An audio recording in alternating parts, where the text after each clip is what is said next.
Ladies and gentlemen, welcome back to another episode. And Fitty. not only is, let's say, 50, Fitty. not only is it 50, but we essentially have some of the biggest news to date. Like, this is Right. like just news That's after what I was news. thinking. Like, we were throwing a lot of stuff in here together. This Really, this is a crazy one. yeah, this might be like the most actual news and not just like little things on the side. There's just Ever. so much like crazy shit going on right now. Yeah, y'all, but first off, I want to give a big shout outs to Biff and Donna for Congratulations. being happily married. And because that was beautiful. I never thought I would be able to attend a wedding at a theme park, but that was definitely an experience. That's so awesome. And Dorney keeps growing. We're gonna do our little trip reports first, but obviously news-wise, y'all already know Hyperia, Top Thrill 2, news with all that. We got HHN news. What else we got here? Dreamworks. Dreamworks Land. Too. We got a little bit of Florida otherwise, but it's a lot of it is a lot of it really comes down to Top Thrill 2. The DAS change for Disney, the Disney Accessibility Service, and yeah, there's some thoughts all about that. There's people that have gone to Dreamworks Land, so luckily we have stuff for that. And yeah, so honestly, yeah, there's quite a few things here. Do you want us to do either? I guess we can do the trip reports first because you went to Six Flags America. I did just for like an hour and 45 minutes. And That's all I could manage. That sounded terrible. Like, I still want to go again, but like, ugh. I just got unlucky. That's what I'm gonna attribute it to. Right. I think the chance of getting unlucky there is It's I feel honestly you're right, bro. Like the chance of getting unlucky is higher than the chance of having a lucky day there for real. Like something's always gonna be down, I feel like. Well, I know I didn't really put this in here, but people are saying Bobcat at Great Escape slaps. And that makes me think of the shitty Woody you just went on. Roar. It's poor, that's what it is. See, should be Roar is called okay. poor. That's Roar is okay. Ugh. I didn't even ride Wild One, which is Okay. according to us the best Woody at the park. Yeah, but because it had a bigger line. it did It's a have better big line. fucking ride. One train ops though on a holiday weekend. I That just couldn't do it. is Just want to wait an hour. One train ops. Yeah, but at least you got Superman. I know. That was the gem. Superman for the first time in like 8 years, even though I live like 30 minutes from the park. Bro, the ride Oh, is never open. Like, I know.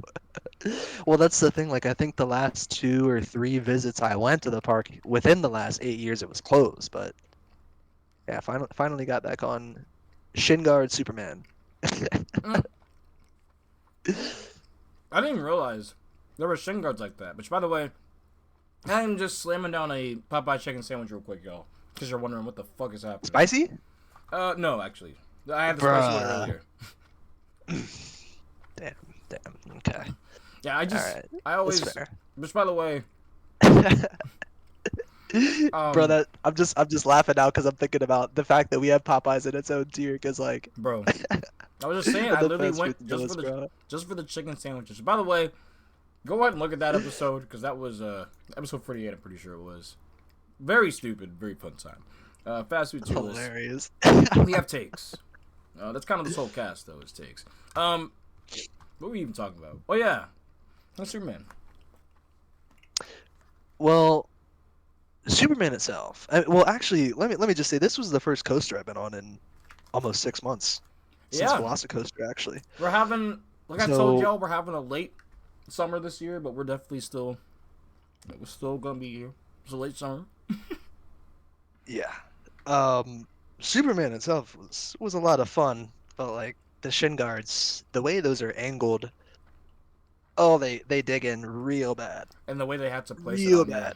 like, they're kind of T-bar Yeah. still, right? No. It's like so if you're just sitting there, like if you can imagine like sitting at your desk right now, if you can imagine this, like just the way that the restraint comes down, those shin guards are just angled into your shins. Like Okay. there's really nothing you can do, especially like while the ride's going. So So like how the I RMC mean, ones are kind of like padded and just straight. These are like angled these are like towards your angled shins. into you. Yeah, it's worse than the way the RMC ones like the way the RMC ones are kind of flush against you, Right. right? And like hurt a little bit, I guess. Because they're The chafing your shins, but they're not. Yeah. No. So like Yeah. these are like so basically it's like you have the metal arm of the restraint, and then these are like just this like plasticky padded, not even really padded, just Oh. but they're just angled into you. Like it's just like it hurts. Like it's just not a fun experience. Why But have I heard nobody talk about that before? I feel like that's gonna affect me. I don't know. Maybe I'm like blowing it out of proportion or something, but I don't know. I thought those restraints were super uncomfortable. Maybe people just don't talk about Superman at Six Flags America I enough. mean I don't know. that is true. I mean apparently Darien Lake is the clone, but like, Yeah. bruh, like people were able to ride that one, and that layout makes more sense because it's over an actual lake and the straight track. So I don't know. I've heard mixed Um, opinions on which one's better. just to generally speak on why I only spent an hour and 45 minutes at the park. When I got there, that one was closed, and from my conversation with a couple park employees, it was not looking like it was going to reopen. Joker's Jinx was down. I don't know if it reopened or not after I left. And then everything else. So Wild One Roar. I didn't even bother checking in with Raging Cajun, but Mm. Firebird and Superman, all one train ops, all just moving very slow. Hey, but So, Raging Cajun is the best. Well, one of the best spinners in my opinion. well, I do have the credit. So Mm. I did not bother with even like you know. But I mean there was just it was just a mess for a holiday weekend. Yeah, yeah. You went Sunday, right? Sunday, yeah. Just for a couple hours. Yeah, Sunday for me. Like I said earlier, I was at Biff and Donna's wedding. Coaster Heats. If you aren't familiar, go ahead and follow that cast. Follow them on Twitter. They are vocal everywhere. People are starting to hear them now too, because they're so vocal, enthusiastic, charismatic group of folks. And it's hard. I feel like you would have to try to have a bad time with that group for real. Like they bring you in like your family, and yeah, I was not expecting to attend a wedding at Dorney Park, but here we are. Who thought that would be on the So bingo awesome. card of my life? But yeah, seeing that and seeing the vows, "You'll love you till the sun dies," man. That almost got me. Hopefully, we get to see a little bit more of that, but at least some of it was archived on their socials. So go ahead and follow at Coaster Heat. But yeah, we had a great time doing that reception, but we all were basically pre-gaming for the rides for the rest of the day. So yeah. I mean, I was trying to think who I met there. I mean, I officially was able to ride with Generally. You might know from the Theme Park Stand podcast, the Talon Gripper Lover herself. But yeah, I was able to hang out with Jen all day. That was great. Tyler from Brothers of the Back Row, which they're on Twitter, but seriously, what a homie. What a fucking homie. Bought me drinks. Probably shouldn't have. And generally had a great time, man. Like, seriously, he said whenever we're in Florida, and seriously, you need to try to hook or like link up with the brothers, man. Brothers of the Back Row. Such a homie. Also was there with Gabriel, who had some moves, man. He clearly, the energy he had throughout the day was amazing. That's all I gotta say. And Ibby, IBY_coasters. I think they're going for the most rides on Iron Menace right now. I think IB has the record, so that's really cool. What's the ride count at the moment? I think it's either let me check their Twitter, but I think it's in the hundreds or it's close to 100. Subjecting yourself to 100 rides on a B&M dive coaster. Hmm. Now, it is. At I least do it's think not that is. Valraven. Yeah, if it was Valraven, like, come on, bro. But no, like I said before, Iron Menace is probably my second favorite dive. It really does utilize all of its element and site well. Granted, at the end of the day, it's a dive, but it's a great ride. It's a damn good ride. Let's see. I'm trying to go on his Twitter to find it. It's been a while since because I know he wasn't marathoning at the wedding. We were all riding stuff together. In fact, I didn't get to ride with him. I wanted to. But as I'm finding this, we Steel Force, y'all. Let me just tell you about Steel Force real quick. Why? So they reprogrammed the ride. Confirmed. The chain lift does not hold you for eternity anymore. You just drop right off as soon as you're done with the first car. Yeah, you just fly. And trim, you slide right through, baby. Slide right through. Mm-hmm. Basically, give me a skateboard and I grind right through. Easy. Like, so the Helix now, it's probably the second best Helix in the States. It's just behind 305. Behind. Okay. Wow. Like, what the fuck is all we were saying every time. We got like 8 rides on it, back to back to back to back. Go around, back again. Like just crazy forceful. No, but like when I tell you it's not as forceful positive wise because you're not graying out. At least for me, I wasn't. But the laterals on top of it. Oh my god. But if I were to we talking legend or this feels like a ginormous legend now. Like legit. I was like, I like this more than the Rose Bowl and Legend. But I don't like it more than the I-305 Helix. But like, my goodness. That's very refreshing to hear. My goodness. Like when you are if I'm throwing myself to the left side and I am bent over and punished, I don't care about phrasing. That thing takes you. You cannot move. You cannot move for 3 to 4 seconds. Well, look, I trust what you're saying enough to hear that I need to go back to Dorney Park. that's what I'm hearing. Yes, because not only that, the staff was great that day. They were giving random compliments about Gabriel wearing the suit and stuff throughout the whole day. But shout out to that because we were sweating like pigs. That was officially a summer day. Granted, it might have been the alcohol sweating out of us, but still, it was a perfect, partly cloudy, 80 to 85 degree day.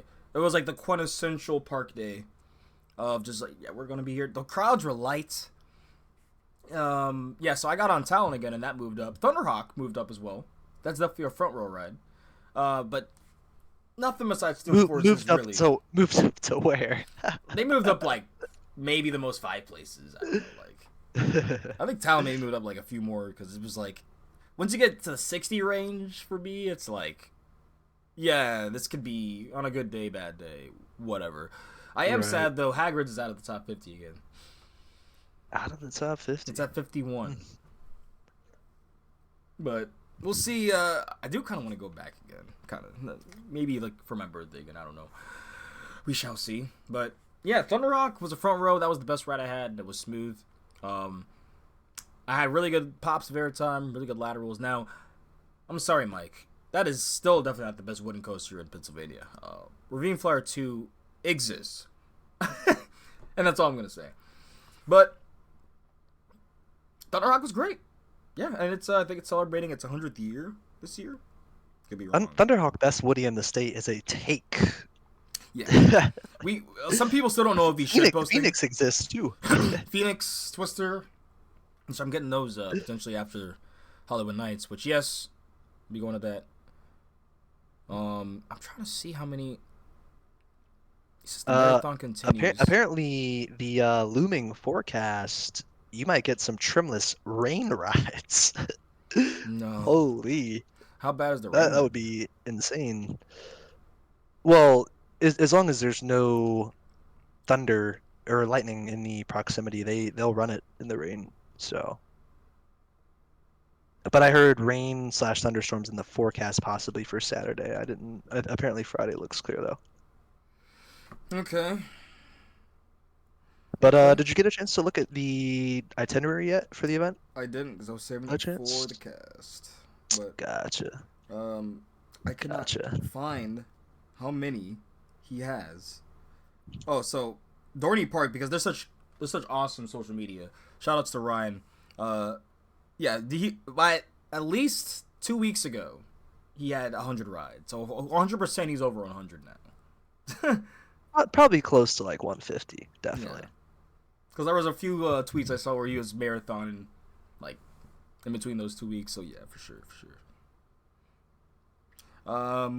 Yeah, so let me go over that real quick too, because we're gonna go over the miscellaneous stuff first before the big beefy news. So I guess what else we got miscellaneous here? We got more things coming out in Claremont. We're not too sure if that's for the B&M wing or the B&M suspended coaster coming to Busch Gardens Williamsburg. In my opinion, that's the suspended though. They just don't look beefy enough for a wing. But I've been wrong before. Paulton's Park, new ride coming to 2026. Don't worry, we're staying over. We're gonna go back overseas. It looks like the Camelback is basically finished on Falcon's Flight. They installed some LSMs too. I don't know if you saw that or not. So people were debating on Twitter because If they're trims or LSMs, right? Because they look dark like trims, but like yeah, they're probably I don't know. They're probably stators to like if it's going too fast. Yeah. Which could be a possibility in that heat. Yeah, I'm thinking that the valuing issues might be the least of the worries, but hopefully so. But yeah, it looks like the Camelback is done, and that I don't know, man. Like, there's another picture where it shows like the actual, like the one we were talking about with where you can see the new fins on it, and that just that doesn't look real, man. That looks like a picture somebody took in their No Limits, their Planet Coaster Park with 3 shade. Or now we got Park Studio, which I guess is a little tidbit thing to throw in there. If you gamers out there that love the simulation games with roller coasters, Planet Coaster and No Limits 2 are really your only options, unless you go back to back in time and just want the management aspect, which still probably has the best management aspect. Roller Coaster Tycoon 3, 2 or 1. But now Park Studio. And you might be thinking, hey, that sounds familiar. Theme Park Studio was a thing, but this is called just Park Studio. And it sounded like it has it's having a good bit of things coming in. Basically, you could customize all your trains. You have a lot of mods. You basically rescale all your items. A lot of stuff we asked in Planet Coaster you can do in that game. And it's running an Unreal Engine 5. It seems like they're doing constant updates, so y'all check it out. Because, I mean, we always need competition, but in general, options is great. You know, if somebody wants to play Planet Coaster and they like that system, they can. If they want to play this system, which is kind of a mix between No Limits 2 and Planet Coaster, with how it's node based, but it's still piece by piece. Interesting. They're adding a smoothing tool, all that. Essentially, there's a lot of quality of life features from Planet Coaster that's people were asking for that's in the game. So definitely give it a look there, because we definitely need to support them devs. I'm trying to look up the pricing right now. I don't know if it was on sale still.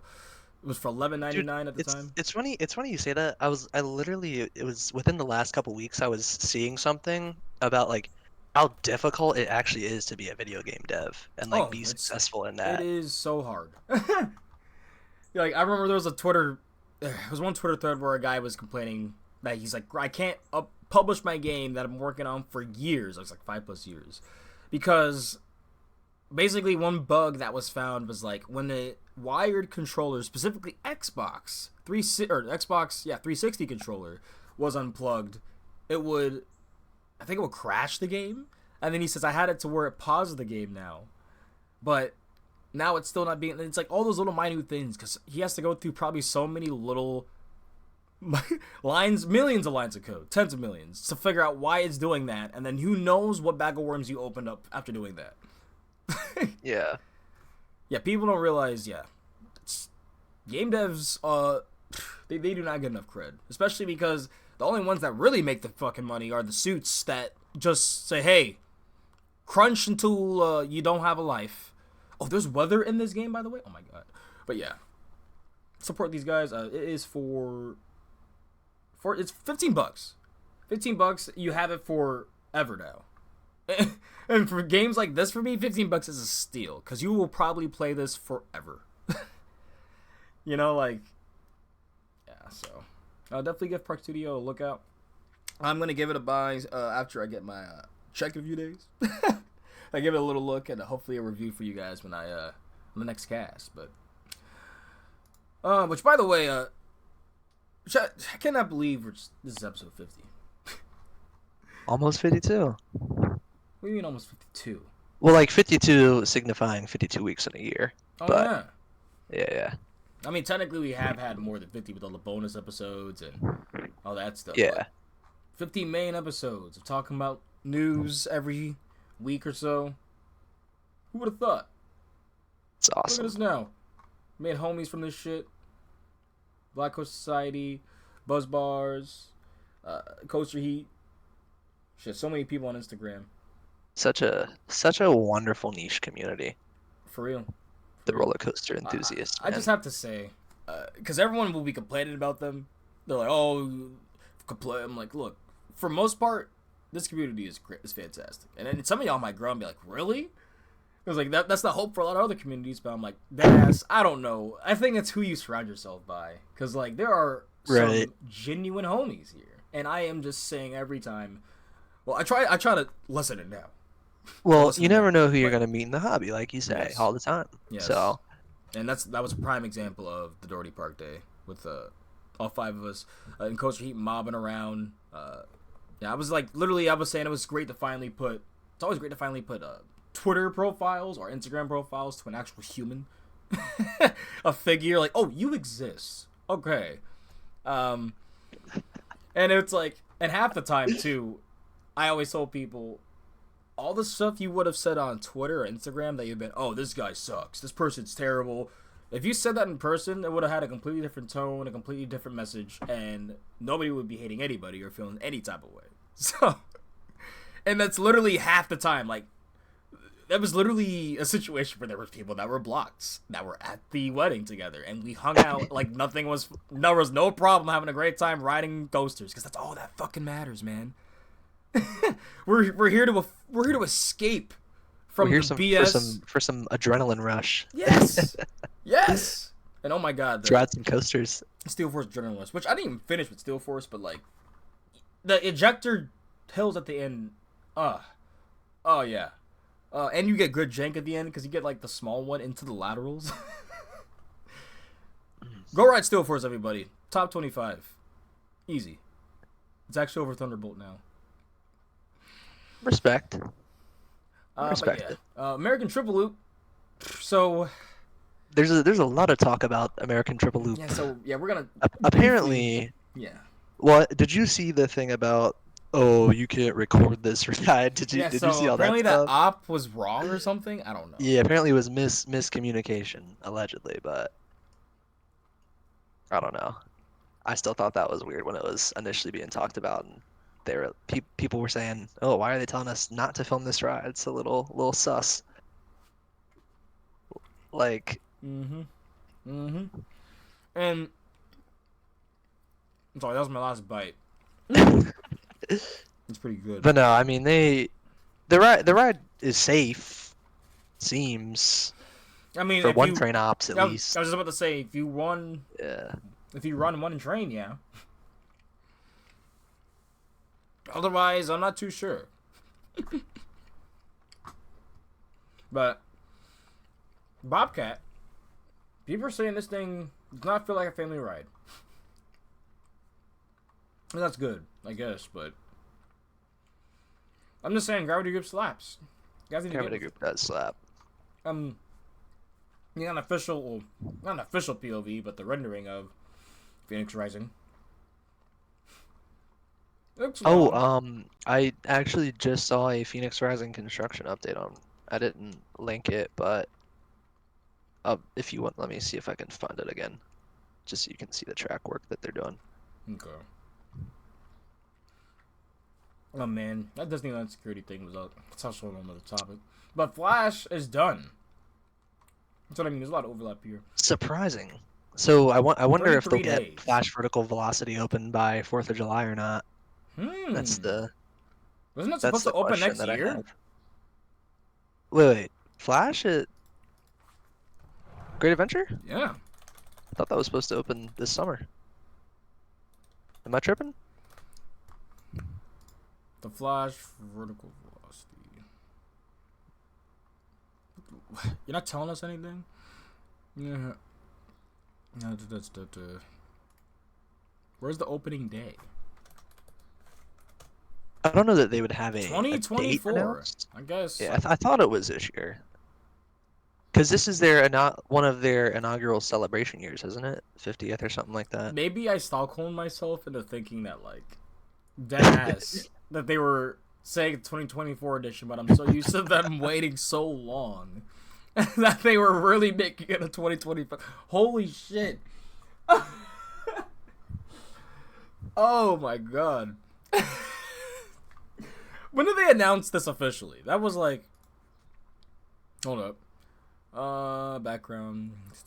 It's the August 2023? Oh, yeah, it Here's was. the, That was so... Okay. Hopefully they do open it this year, then. I really hope they do. I forgot So that they've was got another the- ride. We should probably wait the to see entire that. lift of Phoenix Rising done, it looks like. Along with I thought the whole ride was done.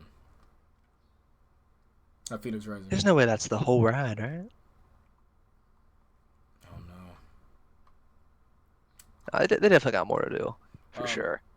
We're gonna skip over the Disneyland Forward stuff because it's basically speculation. There's gonna be expansion. What would you think of anything? Did you look at? Have you looked into that or? Let me look at that tweet real quick, but I definitely did want to say something about the Disneyland parking thing because their parking structure or whatever you want to, but like the system they have is definitely flawed.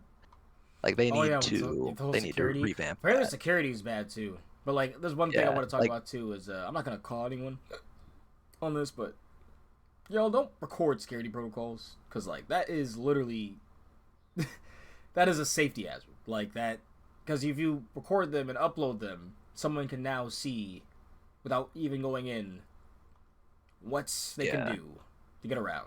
well, and like I remember literally it was last like 6 months ago or like 7 months ago when I went thinking like, oh wow, like the streamline that they have for us to get in here through security is like not really modern in a sense of like how even Walt Disney World does it, and that's what a lot of people were saying is like they need to get the what is it, the And I wonder what the reason new is. Like, contactless security scanners.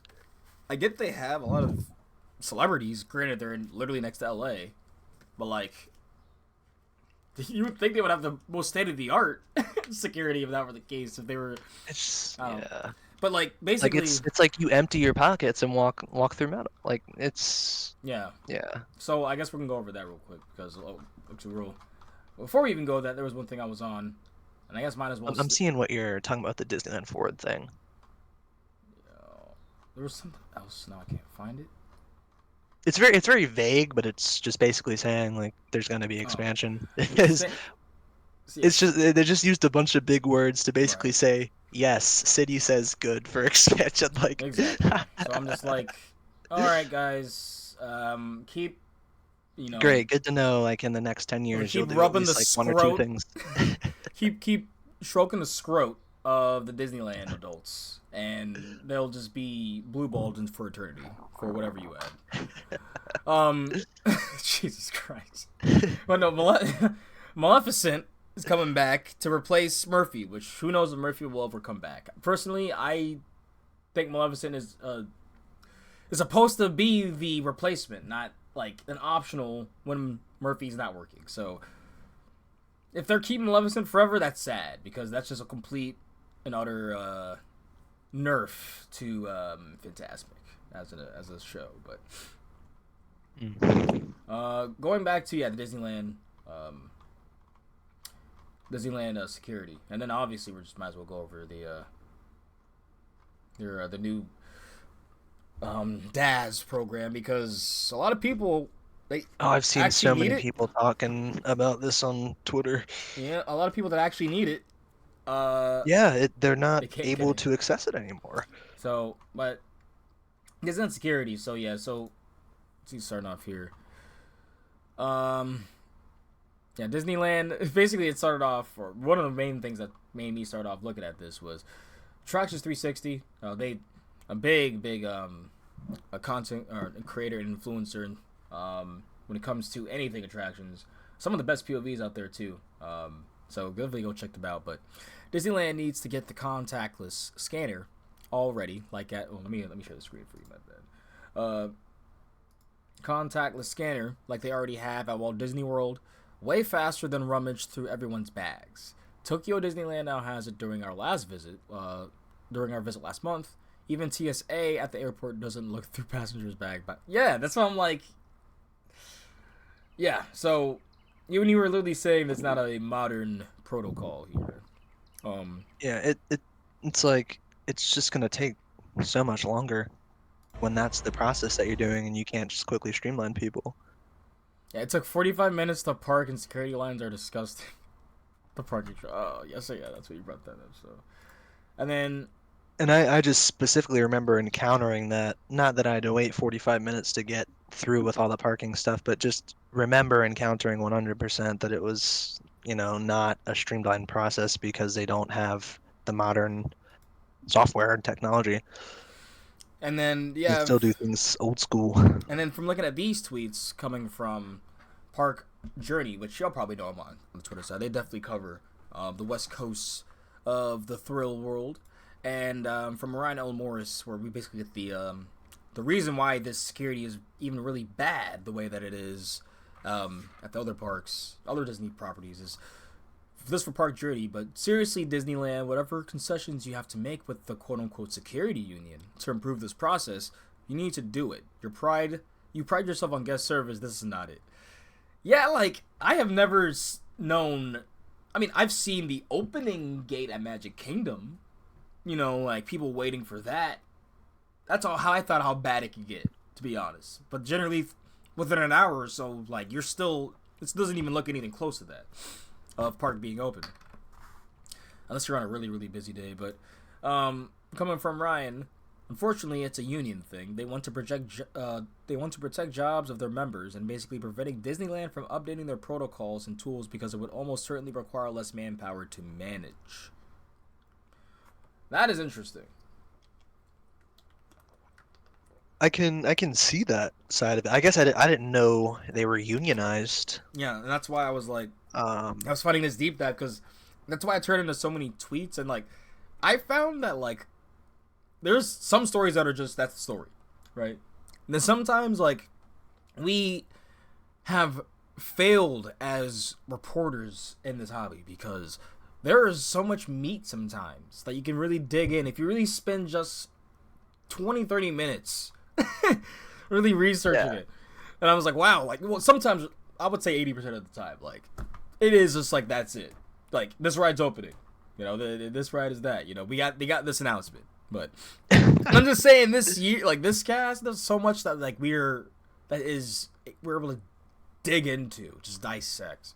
It's like, obviously I want people to keep their jobs, but I'm thinking, is there no other way that, like, if they were to modernize, they couldn't? that's what I'm confused about. I'm like, I don't, and I'm not trying to play the devil's advocate, but it's like, how exactly? So yeah, sure, if you're gonna update to the modern security system that that streamlines the guests in a quicker manner, maybe I feel like it can't be that substantial to where they're gonna have to lay off, 50% of their security force or something. Like, I don't know.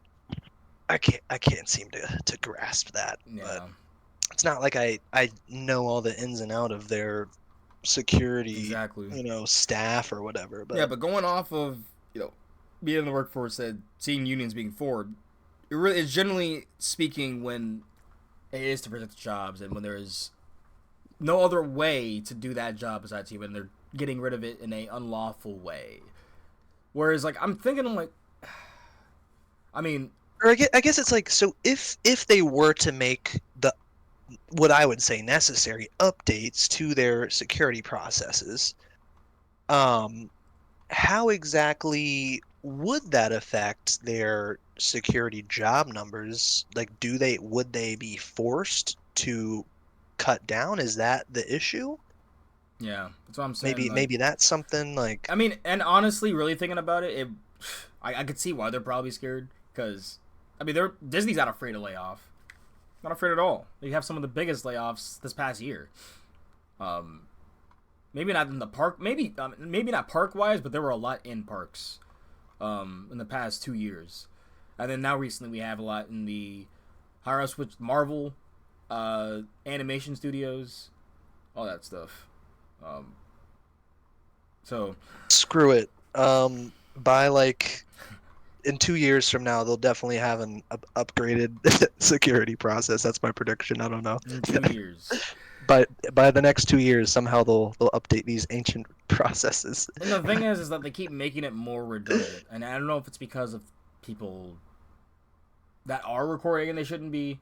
It's a policy; you guys should not be recording that stuff, just for the future safety of the park and the people and everything. But yeah, hopefully they can fix that soon, because the other thing they need to fix, which you probably need to focus on first, is their DAS program, because they were trying to help out with the abuse, and instead it looks like it's made it just worse. From what you've seen being talked about lately, this is an ongoing issue across like every single Disney park?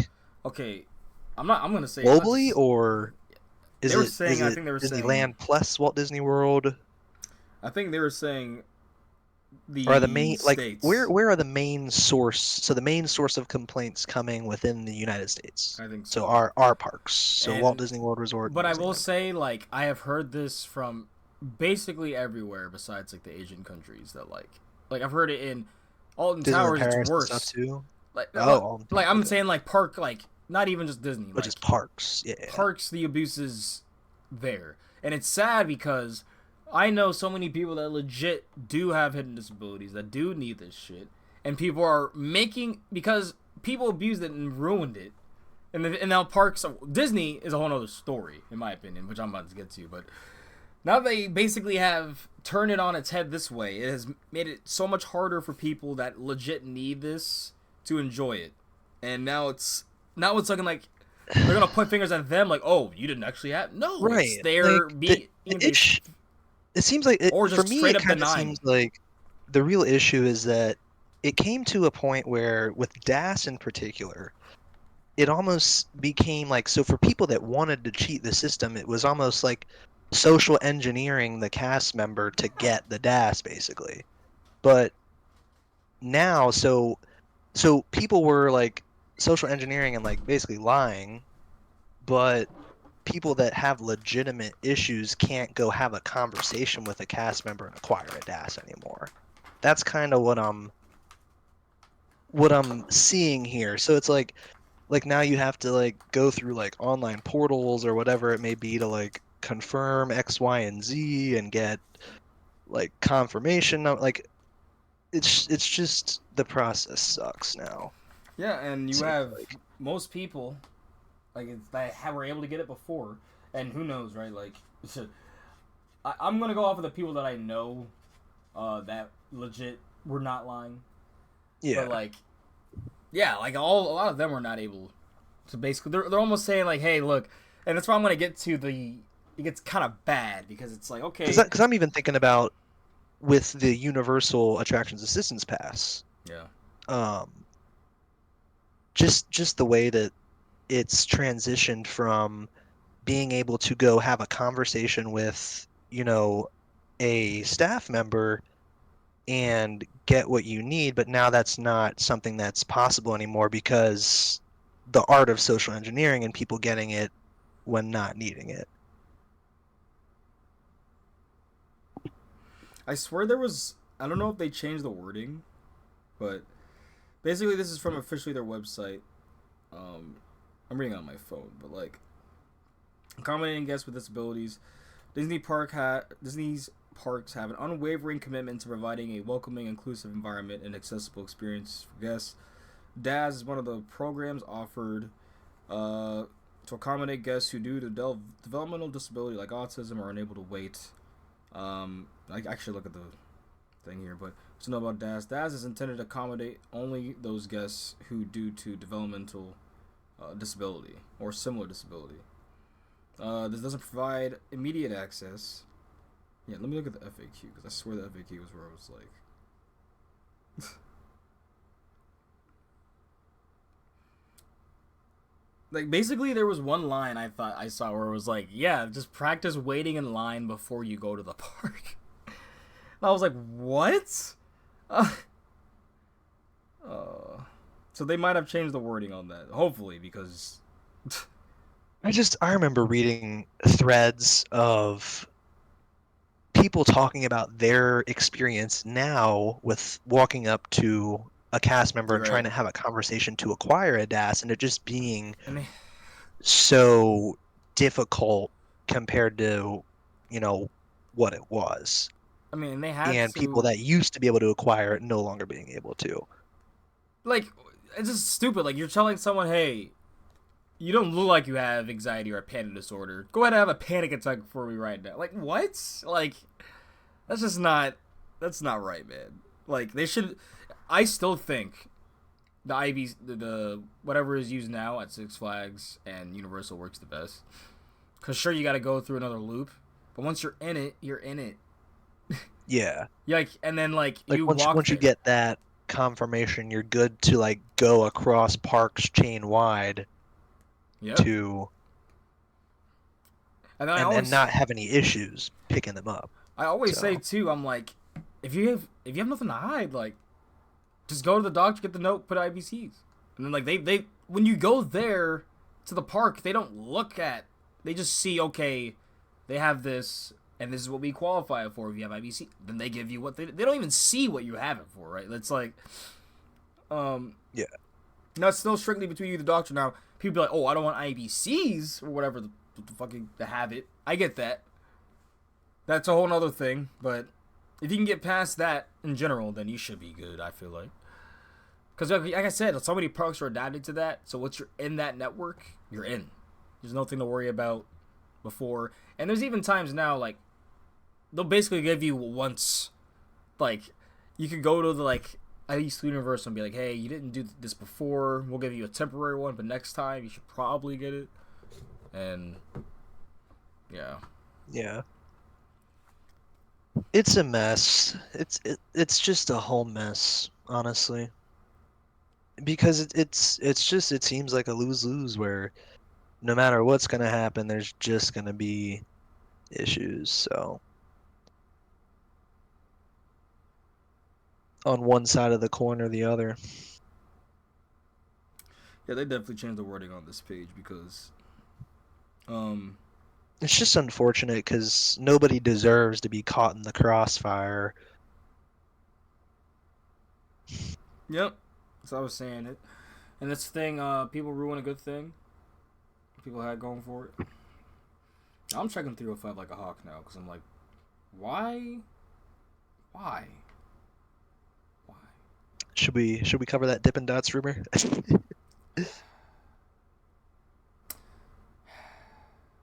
So before, yeah, I guess because it's all Disney. I think Tiana's is opening. There's a lot of Universal stuff. Well, oh yeah. Did we miss? Well, it's the 29th today. Didn't that start? Or am I wrong? Did that start previews? It might be starting previews soon. I think it's this week. No, next week. My bad. Next week. But no, I guess Six Flags real quick. Zumanjaro might actually be opening. They put the sign back on. June 28th. Because the two rides they said that were going to be closed, I forgot what they were. I forgot. There were two other rides that were closed that opened back up. But even the person that tweeted it deleted the tweet. So, like. let's see. Canada's opens June 28th, not May 28th. Sorry. Tango and Jolly Roger that were supposed to be closed also reopened already. So Zumanjaro should be open soon for everybody. Staying with Great Adventure, they added lockers Oh, to El Toro. it's such a Free to use, beautiful thing. double-sided, and it makes you look like, what the fuck, Cedar Point? I like that. I like that. That's a bit of a deserved little fu. Yeah, I'm just like, it's just like you literally. It's basically the same exact situation, bro. That ride opened 3 years after Top Thrill Dragster, and it didn't have a lock system. Dragster didn't have a lock system. They take down, get rid of. They literally remove so much around the ride. They close Iron Dragon for fucking to put up the fucking. You designed that for years, and Great Adventure's like, yeah, you know, I get there's not as much space, but like, are you? Oh, like I just don't get it. I don't get it. Like to me, it's almost karma why this ride even is going through its issue now because of that stupid decision. And they're just like, yeah, we don't need to do free lockers. There's no way it's possible. It's deserved. But no, kudos to Great Adventure for that, seriously. I almost wonder if it's like, so if you think about, so Steel Vengeance, this is off topic, but Steel Vengeance's locker complex for the free lockers is so gigantic, right? In comparison to like Timbers or whatever. So maybe, just maybe, benefit of the doubt, Cedar Point was like, oh yeah, you know, Top Thrill 2 is going to be such a popular ride, you know, in the same category of Steel Vengeance's popularity that we would need a free locker complex of such a large size, and maybe that was what played into the decision of them not getting it. Like they didn't want to put some gigantic section of free lockers, but like still, it's really not a good excuse. It's not, because it's like we already I get this whole project is cheap as shit. Like, Damn, I'm so glad that Toro did that. You went with the lowest bid for the manufacturer. You do the most minimal thing. Basically, all the money I think went to like the retheme of the plaza, like straight up. Yeah. I mean, obviously besides like did you see retrofitting the track? But did you see like the plaza? Oh yeah, the walkway was bubbling and stuff in the. Oh my, that's so funny, man. It's like they didn't even do a good job on that. Well, like, maybe they needed more foot traffic through there, but who knows? I don't know. I'm genuinely curious, like why it couldn't have been added. I would have loved to know. Can't even lay the path correctly. But new stuff for Darien Lake is new trains and track coming to their minor racer. I think it's their SOC. So same thing. That's happening to ours is happening to Darien Lakes. So. Speaking of Darien Lake, I did see something today. It'd take me too long to find the link, but apparently Predator at Darien Lake, the seatbelts now are very tight. So even the ride operators are agreeing with whoever made this Reddit post. Just they're having to walk people. They're having to tell people they can't ride. And this Redditor in particular was saying that he's like a 34 waist size and was still having a lot of trouble getting the seatbelt to buckle. So it's not even too big of a way. Like honestly, like so yeah, I'm confused about that. I don't know. No, let me not look at that one. Yeah, I don't know why they would change the seatbelts like that. I mean, if anything, just keep making the ride, like what you call it. Let me see if I can keep making it a steel coaster. That's what I wanted to say.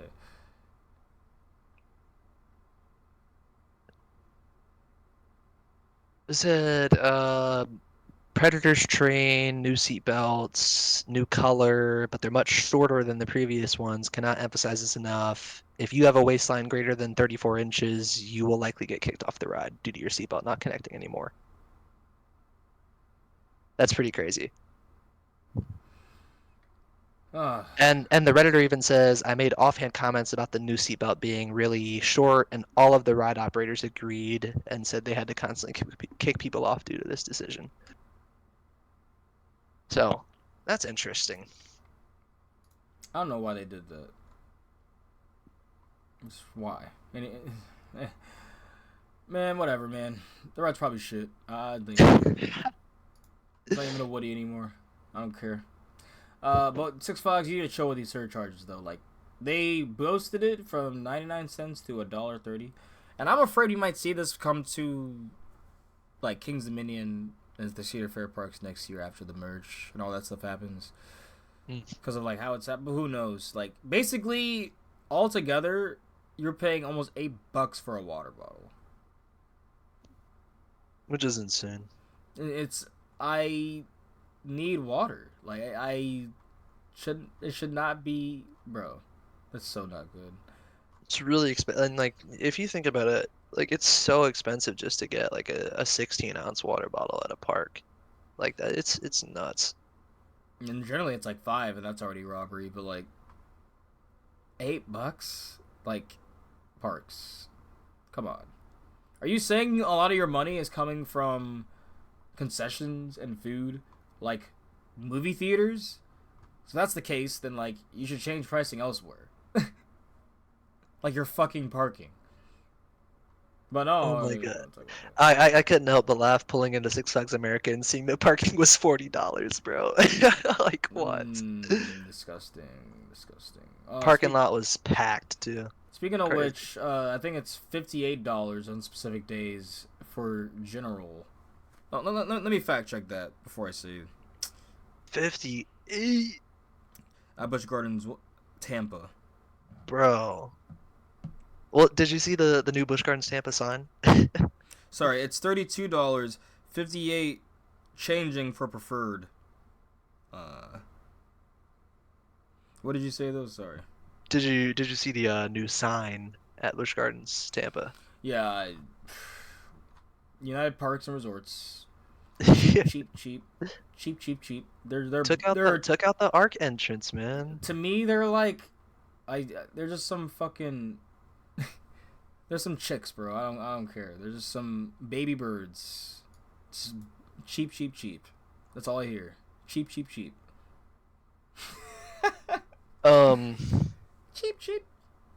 when it looks like Penguin Trek is having some technical issues. Yeah, so I was gonna try to lump that in with like, just ride openings, because I'm like, Yeah. that was essentially what I was gonna lump Hyperion with. I'm trying to see if there's anything else for Universal, because I was just gonna go over Universal shit before. Okay, I got you. But actually, we got a Jungle X report.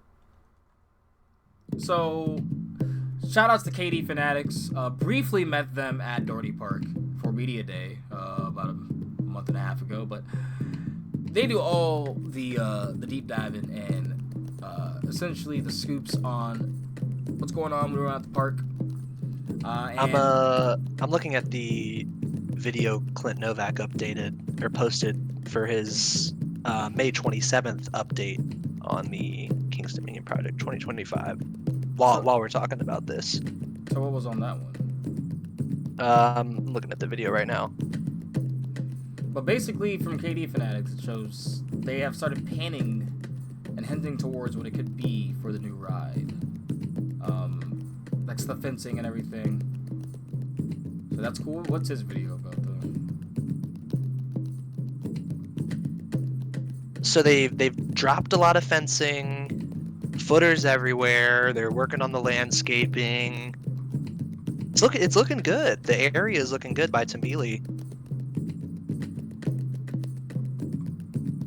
There's not a whole lot in his update video. Okay. Let me see. He's about to cover something else.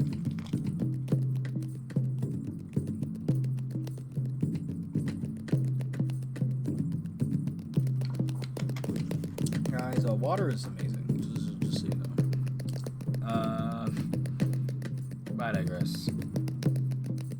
So Yeah, Yeah, so Jungle X Okay. report, essentially, Still I, no track on site, but there is an update today actually. yeah, That just right before we started casting got posted. So so what we have now is we have some people that seem to have put together other rides in the Cedar Fair company. We have a DNO Corporation. They do quite a few things. They're a contracting company. They've done commercial schools, healthcare buildings, industrial manufacturing, senior living, but also amusement parks. it looks like they installed Banshee, Gatekeeper, Valraven, 3 But B&Ms, also they have installed Intimidator. and Cheetah Hunt, and Maverick. Well, Intimidator 305 at the time. But Interesting. so, I mean, I guess we might as well talk about KD here. But So Dippin' Dots word on the street is P305 is currently down waiting on a part from Intimate.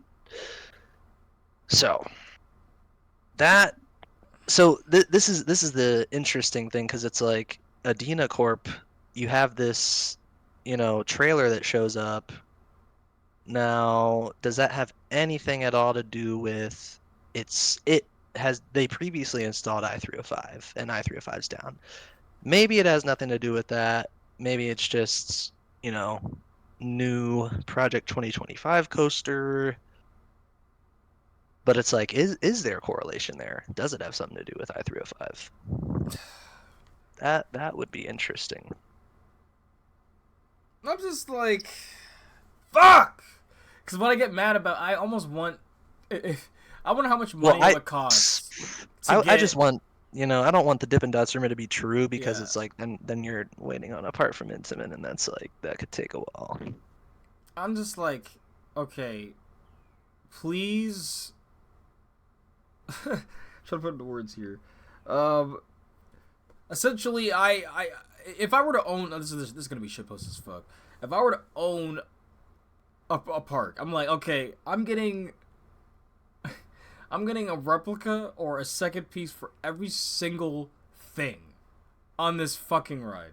Like, I don't care if it's the small. Like, I am getting, cause like goodness, like I get like you probably get the most like redundant things over and over again, right? You get the wheels, you get the bogies, you get the seats, all that stuff. Like, but then like when like the niche part that goes inside the motor that connects to the chain that connects to all the blah blah, that part breaks. Fuck! Like it just sucks that like, oh wait, 3 months just sitting here, your whole summer this ride's down, and now we're gonna be like, oh okay, this ride just like last year. When I had to defend 305 and be like, oh, why is 305 not the highest ridership of the park? Like, the ride opened fucking in June last year. After, like, literally all the other rides were open all year when it was year round. It's like, Ugh. we do not need an extended closure. We don't. That's not what we need.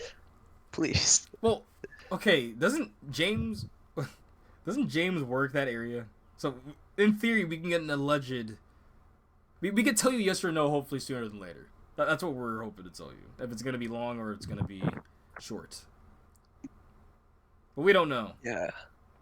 As of right now, it's all just Dippin' Dots. People are saying that they're waiting on a part for 305 from Intamin, but we don't actually know for sure. Just speculating and connecting some dots. Yeah, I'm just like, where do they see that on roller coasters? Because... Well, some of it was on Discord too. Yeah,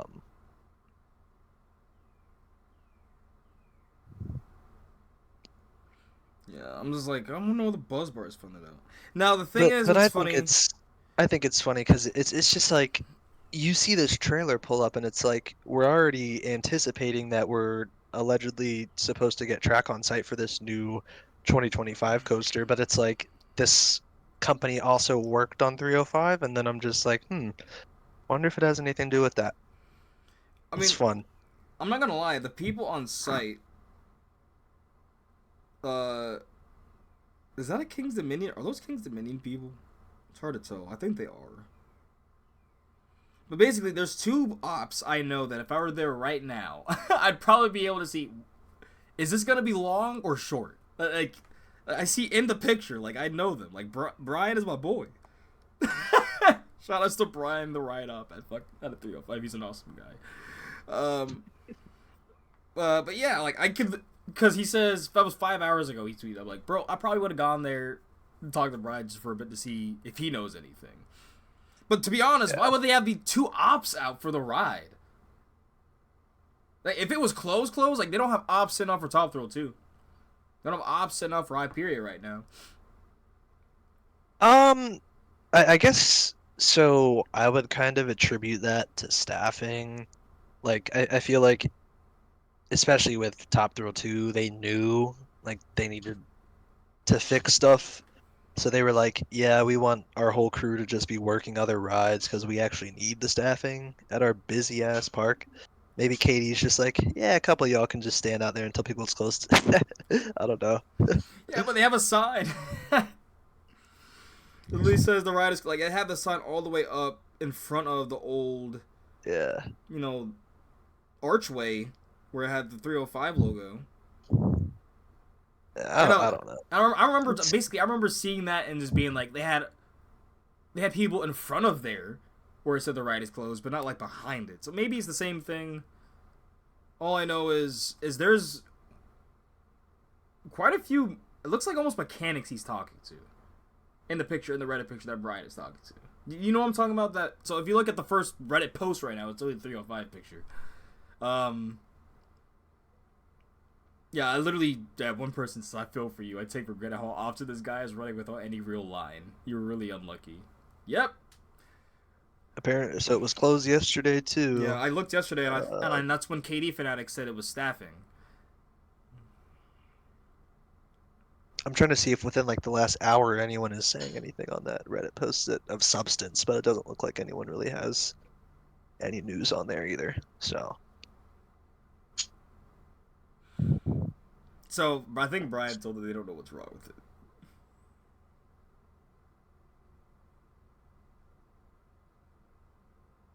But obviously it is privileged information, so they wouldn't just share with anyone that, if whether or not it's true, they're waiting on a part from Intamin. So it is Dippin' Dot speculation. But because if for the most case, if someone just walks up to the op, they're just gonna say, "Oh yeah, it's just closed. We don't know. It's gonna be closed for a while." Like they'll give that generic response, but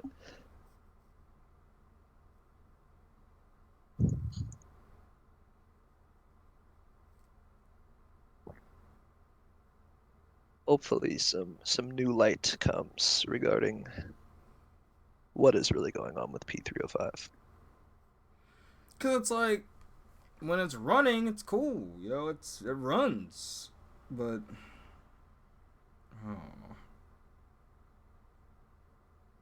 Oh, King's Dominion. Oh, King's Dominion. Intamin.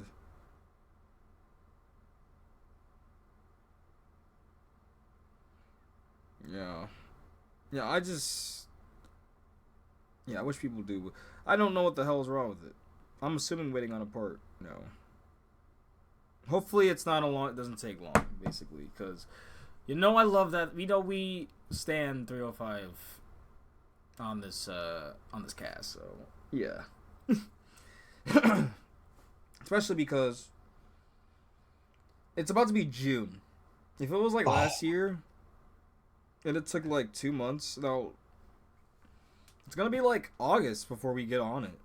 If it's like something like that.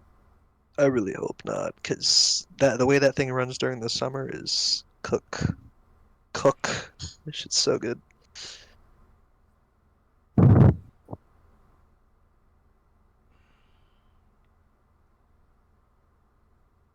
Going back to Indiana Beach. So all of a sudden, Laser Loop just starts showing up at IB, apparently.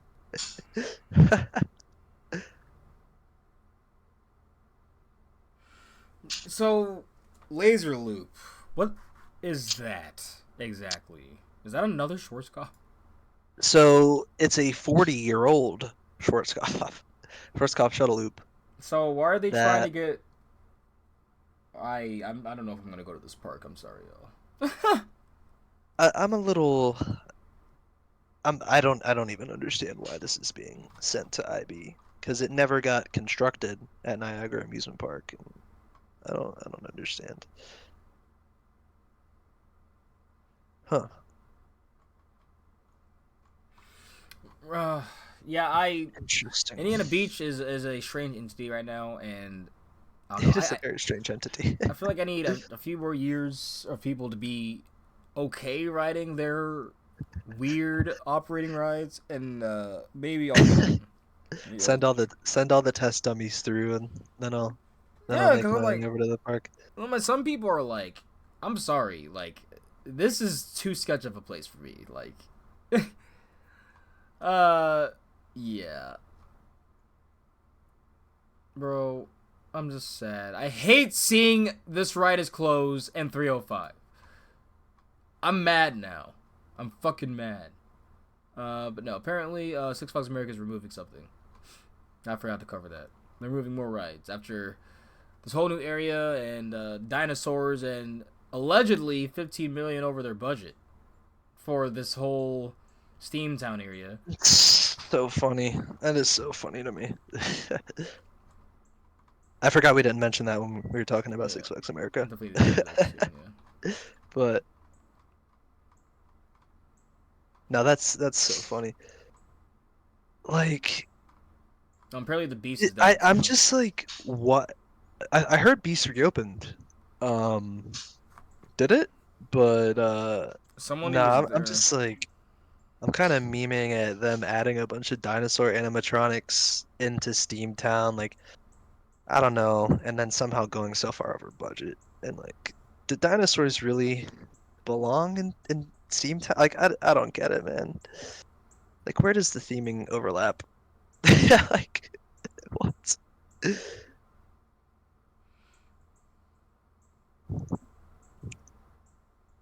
Make it make sense. Because it's gonna be called like Quantum Canyon Rapids. So like, what is it? Like a kind of a kick on like time travel and like going back to the dinosaur ages or something. I don't know why they are putting dinosaurs in a steampunk area. Is all I'm at. That's all I'm saying. Like, come on. Why is Chick-fil-A just or why is SeaWorld? I guess United Parks and Resorts. I forgot to mention they're just adding brands to their parks now too.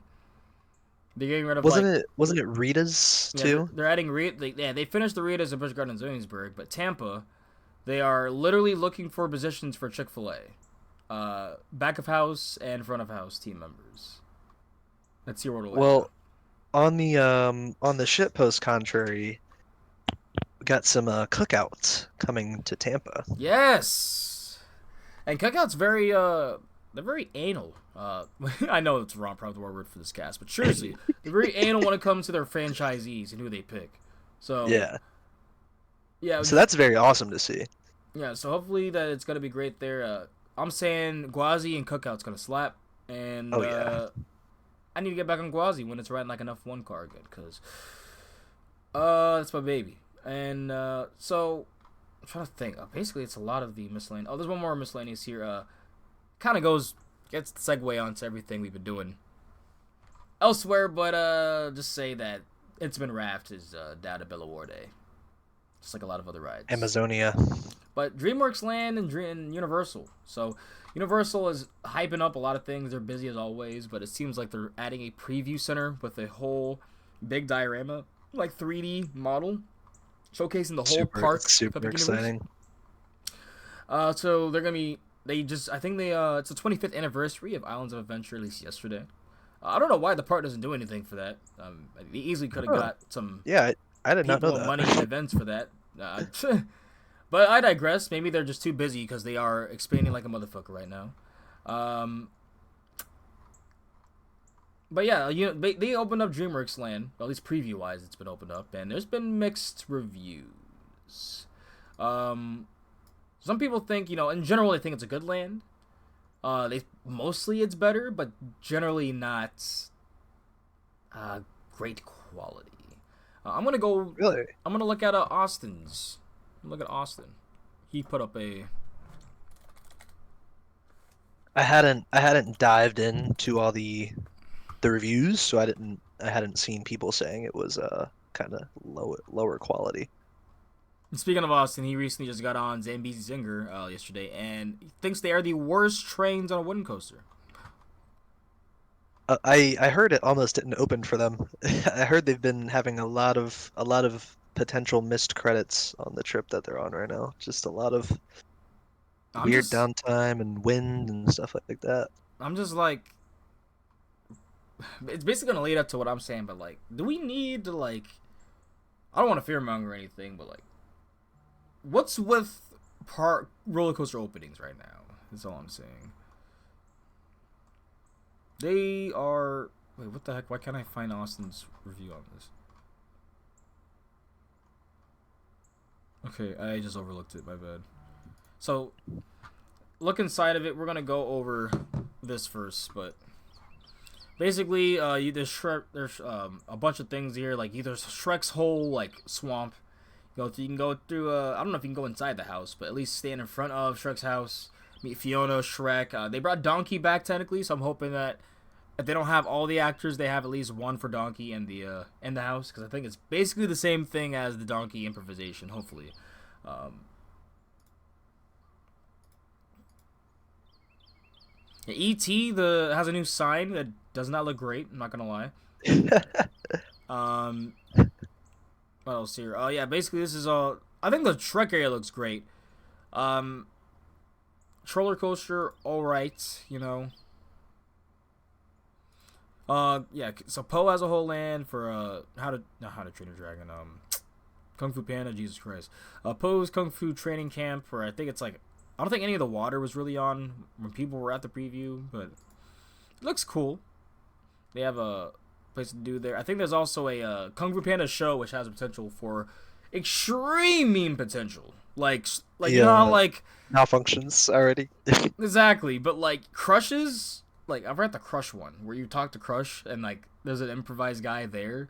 Those are some of my favorite attractions, by the way. Like improvised like actors, like either they're in a suit like Megatron or something, or like they're in the wall like Donkey, or like Crush at Epcot. Like those are some of my favorite fucking attractions in amusement parks. Please get more people to do that. They are great. But yeah, in general, I was saying if it's anything like that with his, because Crush is hilarious, Megatron is hilarious, Donkey is fucking hilarious. Please get some good actors for Poe, because he can move his body like Crush. So and the malfunctions he might be able to make that put that in his favor. Who knows? He might be a meme lord, be able to make it even funnier. Yeah. So I wonder how that works though. I wonder what mocap shooter or he's just right behind the screen for Poe to be moving like that.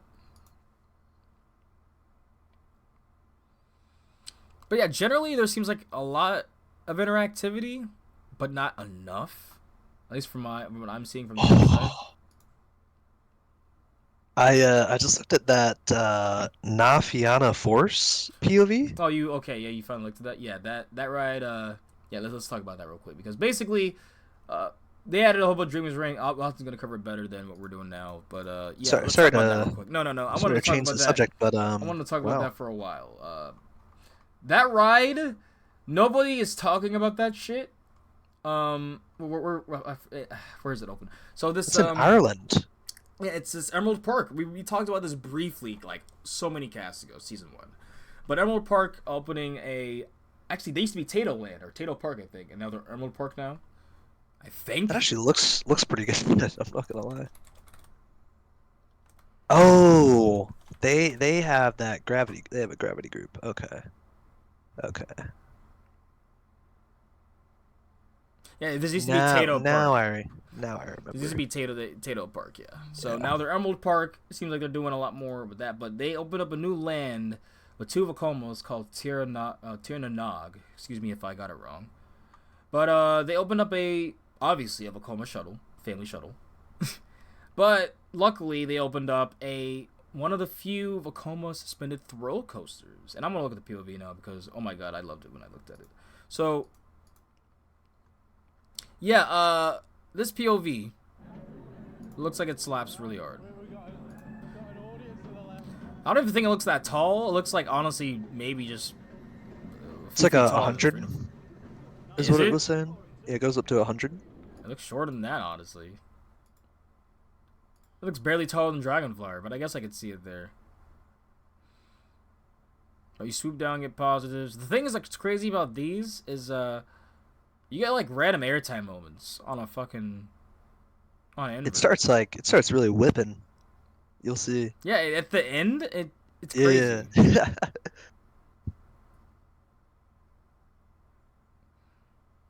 Yeah, so you go with a helix there, and then I swear there's airtime when you fly down here. Like, whip, ooh. Airtime again. Ooh. Airtime. Oh yes.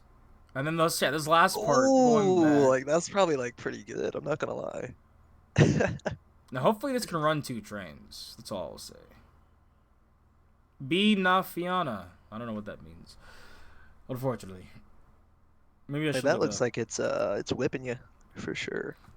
I'm just saying we need I would like to see some Vacoma suspended thrills. I think that would be some good fits for these parks. I don't know the price, obviously. Oh, that's I wonder if that's in the Six Flags budget.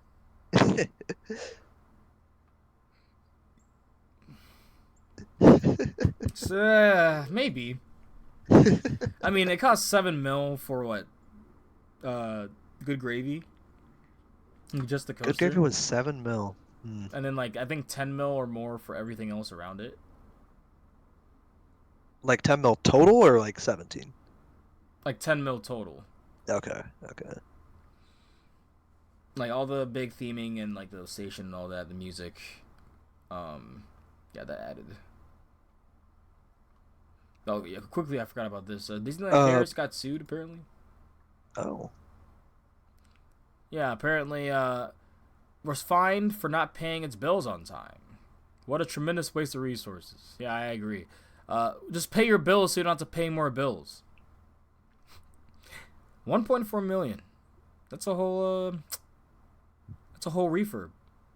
The first I was gonna say sticking with overseas coaster openings, and this is not the problematic one, not a problematic one, but just in general, Wallaby Holland. So the new single rail RMC is going to be blue. Wait, really? Oh yeah. So I have to translate the article, but so 40 shipping containers of track are on their way. That's what they said in the article.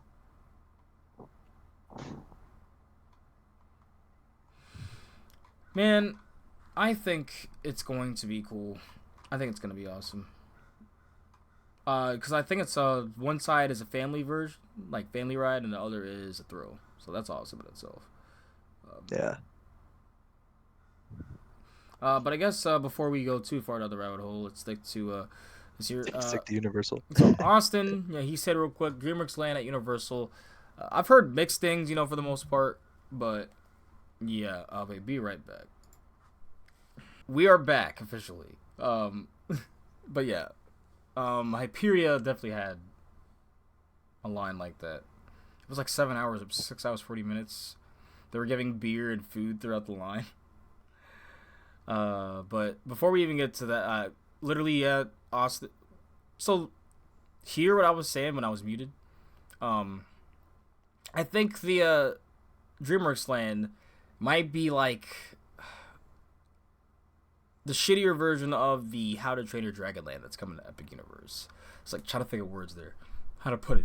But like the reason I say that is because, almost like a a little bit more mediocre preview in Yes. a way. Because the reason I say that is mostly because the land itself does not look that interactive, but the show looks really good.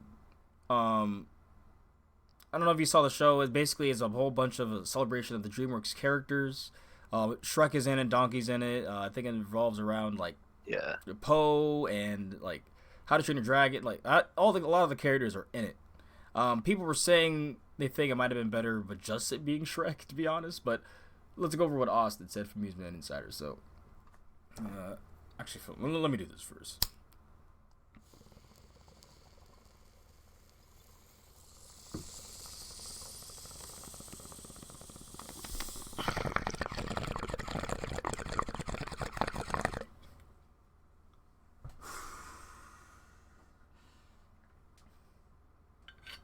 All right, so some Lime OGX Devil Driver to help us read through DreamWorks Land here. I had not heard of that. That's a strain I've not heard of. It's definitely been an awesome hybrid. Hell yeah. But nah. This is what Austin says. DreamWorks Land at Universal isn't as fun as the previous land. A bit less shaded. Yeah, I noticed that too. And honestly, I am so grateful for East Coast parks for having shade. Because I know at a Holiday World I'm not going to get much shade. At least around Voyage there's not much shade at all. But at least Legend and Raven there is. But I mean, actually, I lie. There's Voyage when you're on. Or there's Voyage. There's shade when you're on Voyage. Because once you get off the drop, yeah, yours isn't trees. But a bit less shaded. Water areas are smaller and feel less discoverable. And some interactives are a bit lacking. The area lost things that parents and kids could do together. But the show is a huge upgrade. Yeah, I think that's a big thing, right? Like, Yeah. I think a big thing about Super Nintendo World is they have the interactables and they have three attractions, right? Or two attractions? Yeah, I'm thinking just even like the Hollywood one. They're like, you have the nostalgic for, or the nostalgia for families that come and be like, wow, I grew up playing Mario, and now Mario being such a big, character, it's hard for kids, even if they don't play video games, to not know about Mario. You go in there and it works for everybody. The interactives, you're even able to do some of that stuff with the kids, like the games and essentially the hunts you're able to do around that area too. Whereas this, it feels like it's just interactable and like you just watch your kid have fun at like a playground complex, go down the poop chute slide, which has fart noises and stuff, and you see them press the Pinocchio like button if they have anything extra to say. But yeah, like I could see that when I'm looking through here. Like really, the only thing they have to do with the kid is the roller coaster, and maybe watch the show. Wait.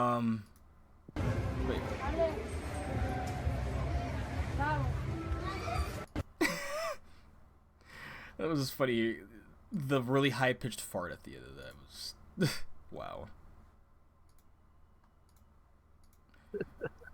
Come on.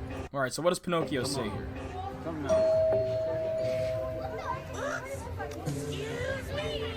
The godmother must cast a spell on me! That's all he says? Come on. So yeah, hopefully there is more that he says and not just stuff like that and gross. But and here's where basically we lost a dingy water slide that was fun for everybody that could be experienced together as adults/kids for a farting slide. Jesus, why? For a farting slide with a line that you wait in the sun for. The play area is very tiny compared to before, but nice and accessible area. Yeah, the food does not look good. I'm sorry. It's just too colorful and out there for me, so I kind of agree with Austin here. The snacks are just too fake looking to enjoy. I'm sure kids like them, don't really eat sweets, but the color consistency made it hard to eat. Wasn't great. The menu is one of the frustrating ones that keeps showing you animations, so I don't know what was sold here. But he says, yeah, the show is great. One of the best kids adult shows if it focuses on only Shrek, but it does multiple movies. It's kind of like Frozen sing-along at Disney's Hollywood Studios, but bounces around 4 popular movie scenes. Yeah, there's a water area. You could dump buckets and all this, and there's a low sensory area. There's an indoor with a ball factory. So yeah, it seems like it's definitely made for like, look kids, go here. We're gonna go just across, drink the Duff beers, or we'll go there to grab one real quick, watch you guys play. Like, for sure. So, definitely not a land for us, but I still need roller coasters, so I need to go in there myself anyway. But there has been a lot. I think the only other Universal news is HHN, right? So much HHN stuff. Yep. So, because basically everything else is DreamWorks Land revealed, but the first house revealed, and I think every house revealed so far is an original house, like it's not an IP or anything, is Slaughter Cinema 2. So I haven't experienced Slaughter Cinema 1, but Slaughter Cinema 2 is if you're dying for a B-movie horror marathon, head to Cary Drive-In. Scream through scenes from Creatures features, grindhouse gore, spaghetti westerns, and more. So that's gonna be the first one that was the first one that was announced. We also got first look at some of the scare actors going to be there. I forgot. I don't think they did any of this for any of the other releases, unfortunately. But yeah, this looks like a punk rocker guy with a skull, and I love it because I'm a big fan of skulls. The skeletons. There's this one guy. He did the JoJo Siwa real quick. But yeah, that was coming. So they've got 5 now. Is that I think I counted 6, but or 6 for USO? Let me Universal Orlando. Let me see, because there was a little bit before they announced the other one, I think. Yeah, because then Goblin's Feast is the other one coming. Oops. So yeah, this is welcome to Goblin's Feast Tavern. And visit Goblin Village, where a lavish feast is being prepared for goblins, orcs, hobgoblins, and witches. And you're the main course. Now, that's messed up because it is 6. You're right. It's messed up because as a pretty big fantasy guy and D&D guy, goblins definitely do not want humans. So, orcs, maybe? Orcs would rather kill a human than not really eat them. I mean, an orc would eat a human more than a hobgoblin and a goblin. But I'm down for it. That sounds fun. What's the third one here? Oh, also, apparently Donkey is back. I want to see...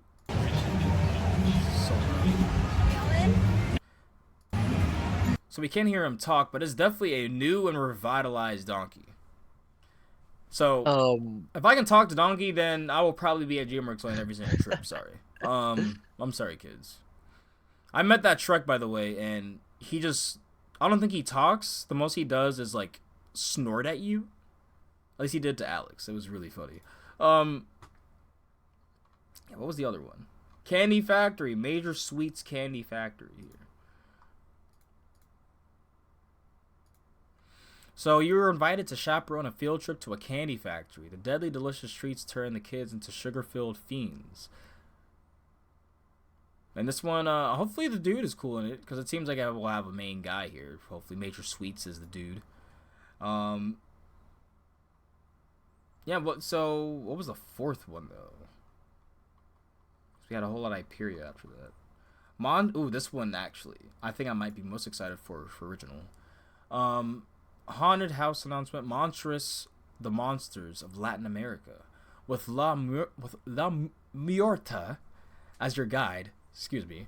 You'll be begging on Piedad from these 3 terrifying legends. Oh my goodness.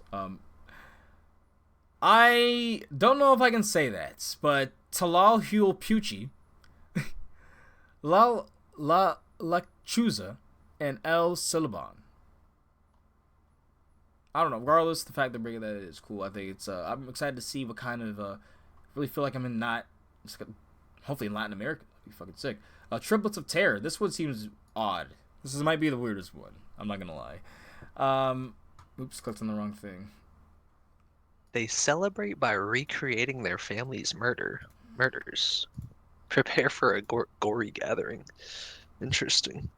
I'm getting Yeti vibes from this, and I ended up loving Yeti, and people hated Oh it. yeah, Yeti was great. No, Yeti was amazing. That was an amazing house last year. I'm getting that from this and the first one, the Slaughter Cinema. Like, I'm really hoping that they're campy as fuck. I hope Museum of Deadly Exhibits is really good. And that was the last one, right? That was the fourth one. That was the fourth one? Yeah. Did I miss that? They announced Slaughter Cinema 2, Goblin's Feast, Major Yeah. Sweets Candy Factory, Museum of Deadly Exhibits, Monsters of Latin America, and then Triplets of Terror. Okay, so I skipped one, the Museum of Deadly Exhibits. This one, you decide to visit the new folklore museum exhibit, the Rotting Stone, when an evil escapes from within, destroying everything in its path. Yeah, they just dropped all these all at once, and I think that's every single original, because they have not dropped one since. And then in terms of leaks, this is actually USH. So in Hollywood, they observed construction that looks like the windows from the Lipstick Demon's lair from Insidious. So it's looking like Insidious is confirmed for USH this year. Cool. So yeah, I mean, we are pretty big HHN fans here. I do want to try Knots next year, but I would love to go back to HHN at least for a few days. That would be awesome.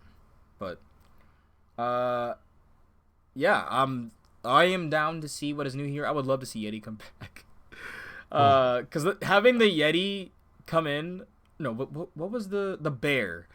The guy in the bear outfit that was like that every time that the new shift came in and we saw him come through the queue and people were just celebrating and he would put his hand.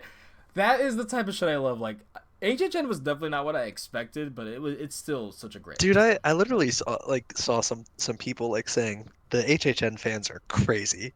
Yeah. On Twitter, and I'm like, yeah, you're so right. It's so true. There's some of the better fans, though. Some of the better crazy fans, I would say, because they're crazy, but it's just because they're passionate about. So supportive, yeah. Yeah. Like, there's nobody being. I never really see hate towards any houses whenever they're announced. Never see any like vitriol towards like they're just happy that they can go again and see what they can do. When you were saying that they could genuinely do HHN year round and it would still like get that traction, like I feel like you're 100% right. That's probably why they're doing it at Vegas, because it's like, let's test the waters, and even then, even if they don't test the waters, like, let's do this because we know people love horror. They love being scared, and they love seeing something they wouldn't be able to experience otherwise. And that's generally, walking through a maze, with animatronics, with actors walking through it, special effects, all these moving parts, these elaborate scenes. Yeah, it's sick. Like I said, I never really get scared, but there was literally time I was just so enthralled by what was happening for like 15-20 seconds with the strobe lights. Like, he had to tell me, oh yeah, dude, it's over. You had to go that way. He like literally just pointed. I was like, okay, but that was awesome. I was like, yeah. And that's why I'm super excited to try, God, what is it called? Ghost in the Machine again this year at Dorney Park, because telling y'all, that was HHN level. Holy shit. I need to send you that video still. Oh my god. On the low. But yeah, Universal, technically this is light for them because they've been all over the news every time we're casting. But and other stuff, I guess, there's a lot of stuff happening already in the park, going along with it. And yeah, I guess that's it for Universal and Disney. But we also have, I guess, Amperla. But that confirmed that a double heart coaster was actually sold. It's looking like 2026. Where? Maybe. That's what I'm saying. Where is that going to though? Which Yeah, Six Flags park bought that? I could see that being at a Six Flags park. Yeah. I could see it go to overseas too. But if we were to go here, maybe Magic Mountain. Huh. I don't know. I could see that in that plot of land. Now, yeah, that was a small little news there because the Double Heart. I mean, it'll probably be really good, but I had to see it before I'm like, all right, I get the hype. Because right now I'm like, it's giving me Tempesto vibes, and I know it's probably nothing like Tempesto, but it's just because it's a shuttle, small coaster, a small. Looks like a land. skyrocket too, kinda. Yeah. I think. So all we got left is Hyperia and Top Thrill 2. Yeah, so I'm gonna go over Holiwood Nights then real quick. So,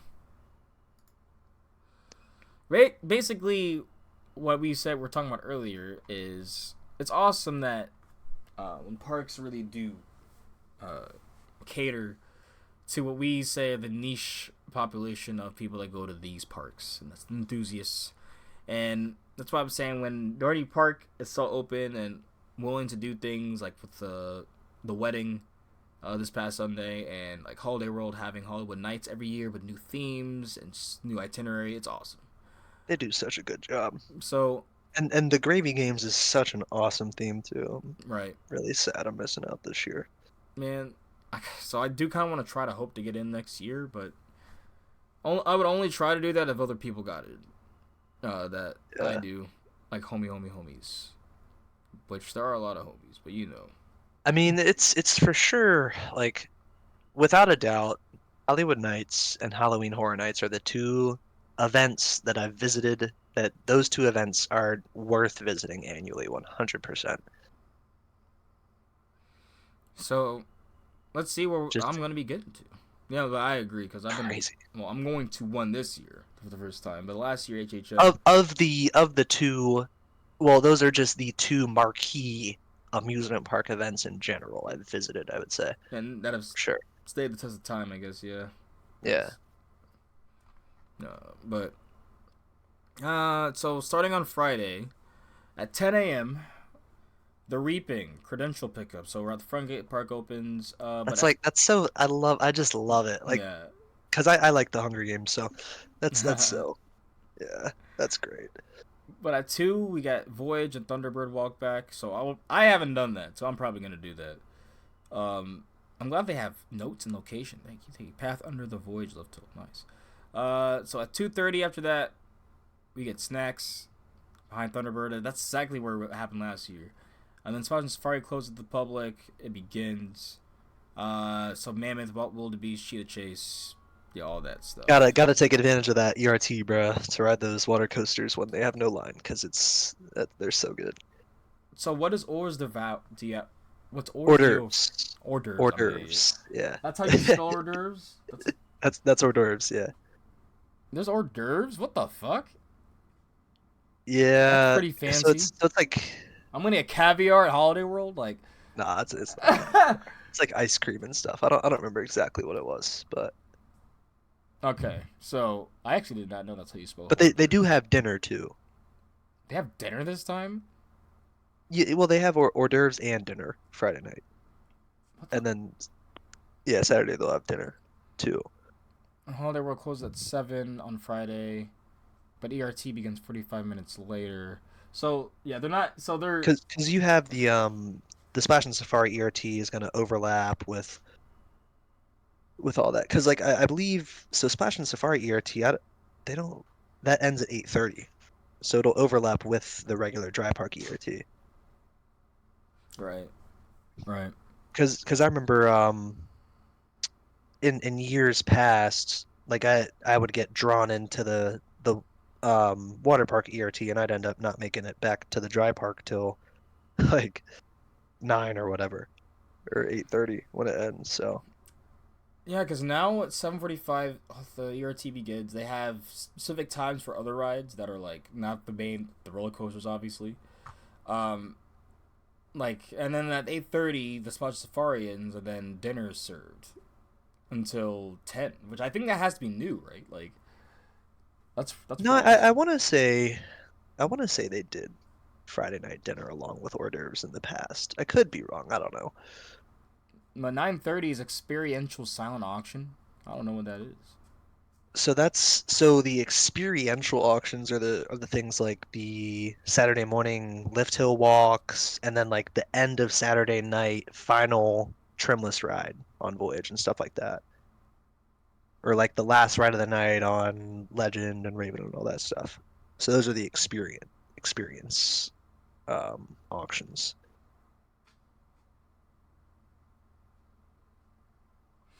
So yeah, basically all the way till 11 we ride Friday. And then Saturday, 8 experiential, whoever wins the prize, redemption, front gate. Then 2 Holiday World trivia, 2:30 snacks.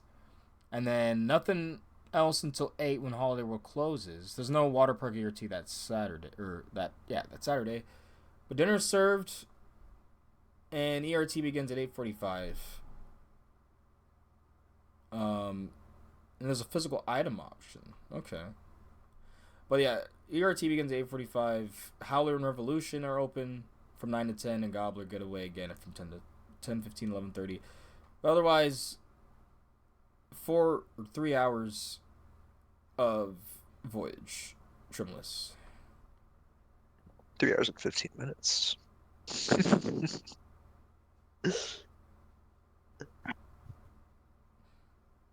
Oh, that's gonna be so awesome. I don't know if you've seen chatter, but apparently Voyage is already without or with having the mid-course break run on is just running nuts this year. So I mean, it's with the track work I they've was about done to say, this offseason. they got more pre-cut in the beginning of the ride, so it's not Apparently losing. it's running insane. So it's not losing more speed. It has more speed in that part. Oh my god, I can't wait, man. You're gonna have to like be texting me on Friday night, like, yo, I just got my first trimless ride. This was No, crazy. you already know. You already know. Oh, that's so exciting, man. So I might take this out because this shit was as fuck, but it says finally same rules as always apply. If you interfere with a rider shred, expect a lifetime ban. Does that include wedging? So I think they're referring to if you're like trying to like, I don't know, like get room or something. I don't think wedging is not against the rules. There's no way wedging is against the rules. They can't enforce shit on wedging. What are they talking about?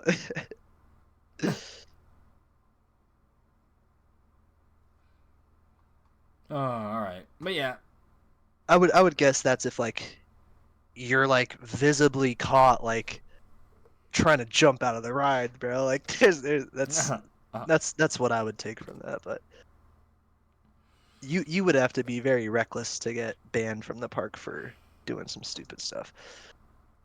That'd be wild. bro. Just like the Tarzan. Oh my god, someone freaking, oh my gosh, like last year when someone freaking grabbed a whole tree branch and then held it up I go was like, through just the like, freaking, like, bro, that was so stupid. just Oh like my George of gosh. the Jungle ruining my last rides because I didn't get into the event. Goodness Bro, that was gracious. so stupid. Oh my god. But yeah, Just freaking thought about I that. think that is everything besides the main event of News Year, which is what is going on with these park openings this year, or ride openings this year. Amazonia, Top Thrill 2, Hyperia, something else that's been messing up too. I mean, Indiana Beach, obviously. Yeah, you could definitely. And Penguin Trek apparently is just like, it was testing, it was up so fast, then like just ceased, and then now they're doing subtle testing, and apparently it sounds alleged much technical quieter. issues. Right. Yeah. That's just thing, like, and I have people going, the Beast was down, like that's not even a new ride, but like, I just hate how now, like, maybe I feel like it was not this bad before with like ride closures. I don't know, but basically the main story that we got here is these new rides, and the main thing with Hyperia being, we literally were, yeah, because we were literally like, I was getting ready to get into all the first rider reactions, all the reviews out there. I heard not one bad review yet, by the way. There is not one bad review at all. It's probably a spotless record. But So, basically the ride is amazing. I think it ran Saturday. It ran that Friday and Saturday. So we definitely know more about what's going on with Top Thrill 2. What is going on with Hyperia? Do we have any sort of speculation as to people what's think going on? That it is with the lift. They don't know what with the lift, but every time they see people on the ride, they're always at the very top of the lift doing inspections, looking at something. So it has to be something with that. And if they're really only looking, they're only seeing people there. So yeah, but to me, I'm just like, how? Like you've made this before. Like, what happened? I'm just like, that sucks, basically, because I'm just. But I will say, I kind of prefer their method of communication. I don't even kind of. I much prefer their method of communication than Cedar Point. And people, I mean, I could see people's arguments. Say, it's better to not put out a date because you just don't know what could happen. True. I just prefer the transparency. They don't have to tell us what's wrong, because obviously most people, we will understand. Okay, cool. That makes sense. You caught that. 99.9% of everyone else, they're not gonna feel safe now. That, oh my god, that part. We all know how the media works. Look at what happened with the Crack of Fury. That's all I'm saying. Over every single news outlet on the globe. So, yeah, I think they definitely are not going to just tell us straight up, even though it's much nice just to know. But they have been putting out many updates. They didn't lock their replies on Twitter or Instagram. They've been replying to people and assuring people what they can do. They've been giving people return times, letting them rearrange their dates.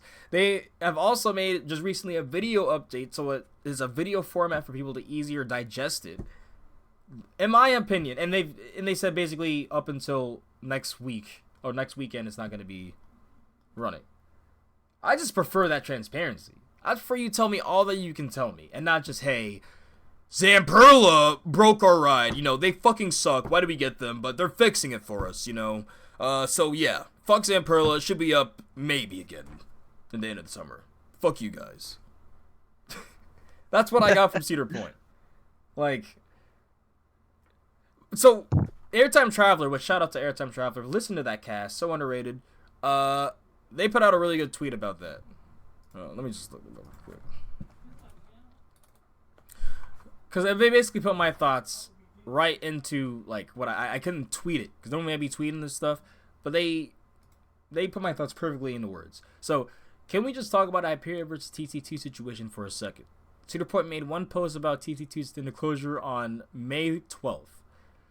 Exactly, the only thing. And then they shifted all blame and Zamperla in that post. They turned off all comments to not even get backlash. Like, Thorpe Park's taking it. Like, there's people that are obviously and like reasonably upset because yes, like big coaster openings are not guaranteed at all. Hell, I never go to a park for a big coaster opening.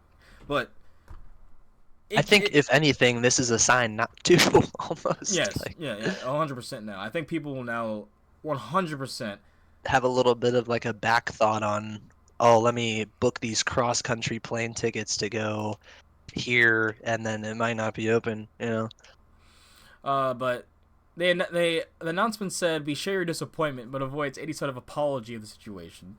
Since then, there's been no updates provided by the park. In contrast, Thorpe Park announced Hyperia's extended closure on May 25th. No mention of mock rides, taking full responsibility. Comments left open for guests to voice their feelings. We apologize for the disappointment this will cause. Since then, 4 days ago, the park has already updated multiple times, including an in-depth video and an FAQ. And the guests that arrived on May 25th only to find a coaster closed were given vouchers to return to the park for the free time any time later that season. And it's like, they say they give huge shout-outs, and the difference is how they handled it. As much as they love Cedar Point, their actions over the past several years as borderline narcissistic. Thank you for standing up against the video. Because that's what I've been saying. Like, they think they are, like, on this pedestal. Like, you're not Disney. You're not Universal. You can't hide shit. Like, you have 18 coasters on the side of a lake. Like, that's cool. That's great. But You are a regional theme park at the end of the day. You're a regional amusement park. There's no theming. There's no nothing. So drop acting as if you guys are some big dogs that can't take any sort of criticism, that blacklist people that are passionate about the park, because literally this stuff isn't right. Like, literally the stuff that happened with this whole situation the past 4 years, even with Steel Vengeance, with them being pissed at RMC, with them making a prototype, is ridiculous. It's insane. It's like it very much feels that so you're looking at Top Thrill 2 and bring up Steve. I think that's relevant. It's like Cedar Point just wants to deflect and not really own any responsibility here. Yes. Like, literally, it says just right zero after accountability. that. Right after that, they say it's almost this attitude of we can do no wrong. Yeah. Oh my god. Like, Yeah. and it's not just TT2. This things on to the Dash situation, refusing to invite media outlets that say one bad word about them or shine any light or anything undesirable happening at the park, etc.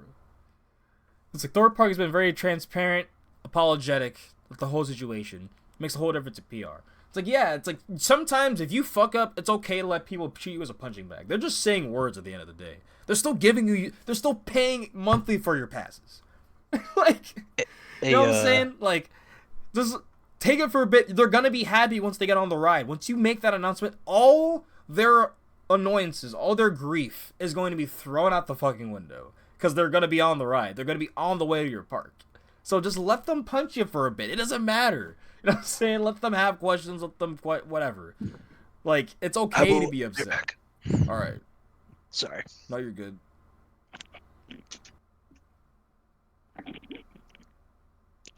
Sorry. Do you have to go soon? Because we are technically close to wrapping up. Nah, as my mom made dinner at home, I just want to go grab a plate. Oh, okay. It's so hot. But new wall and ball and tweet. Wait. Kind of worth mentioning because it's just talking about Epic opening early potentially, which I actually kind of like the idea of that. And the way he phrased it was really, really good. Let's see it. But yeah, like, I don't even remember what I was exactly saying about that, but they treated the situation much better than Cedar Point. Cedar Point, you're not rock stars. You are not big enough to not take criticism. Like, so isn't there a recent update with Tony Clark coming out and basically insinuating that Top Thrill 2 would open soon?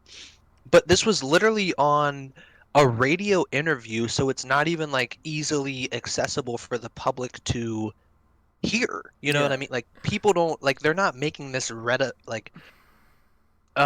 publicly advertised per se. Like, they're not trying to keep the public in the know. You know what I mean? Like, they're not trying to be a good steward and say, hey, like, X, Y, and Z, we're trying to do this. We think we can maybe shoot for this or this. You know what I mean? Like, yeah, I'm not gonna lie. Like, it might be the equivalent of Tony Clark coming on our show. I mean, like, hey, he says it then and there. Like, sure, it might get traction because Tony is on our show and said that because it's a hot topic in the community right now.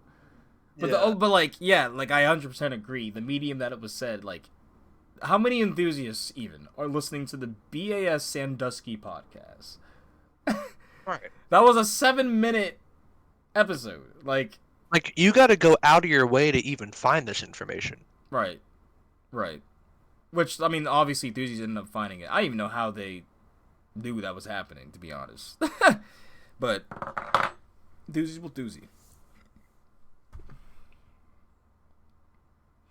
Yeah, so he says, basically from that cast, though, that they do not anticipate it to be a summer-long thing at all. In fact, he kind of sounds confident it might be soon. And that goes with what we saw recently, that there are wheels on Silver Train. Zemprilla workers there today. We could be seeing some testing soon.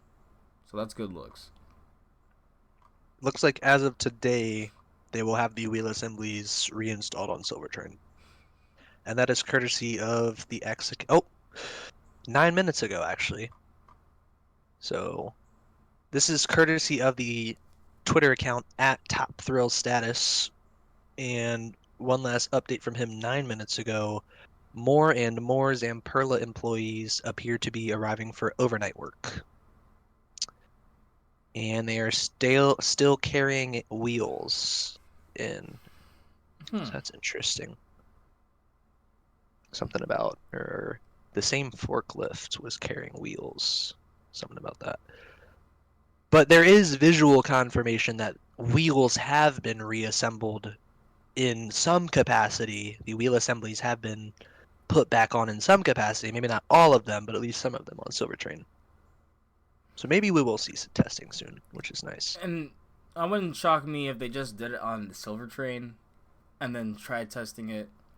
And if it's like, okay, we didn't like those results, let's send it back.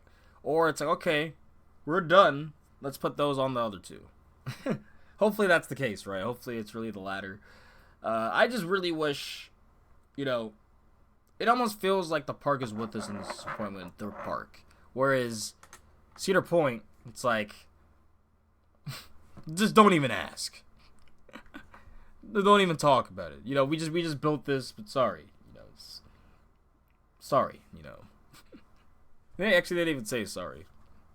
Yeah, they're not apologizing for anything.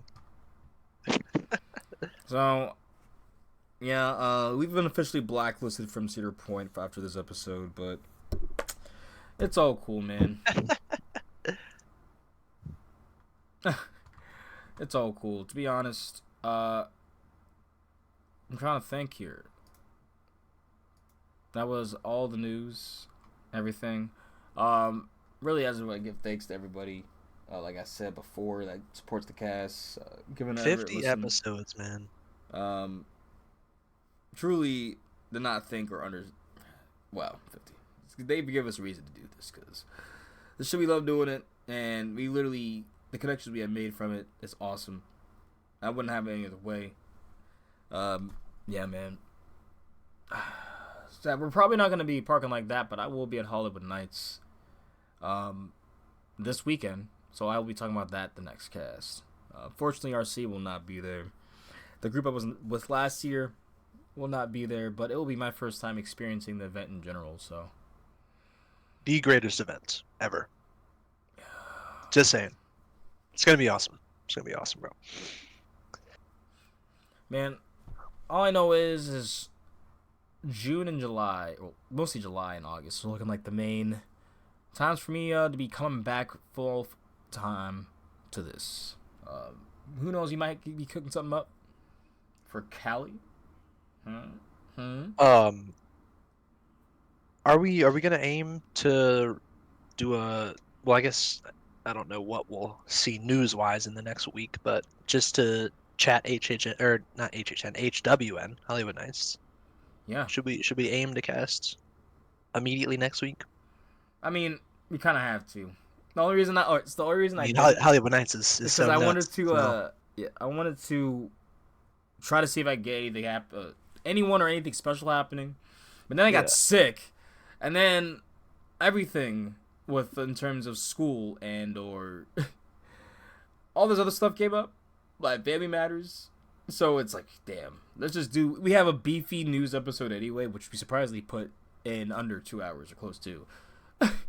Which we've had less news before and made it longer, so I have no clue what the hell happened. But I guess it was just because it was all.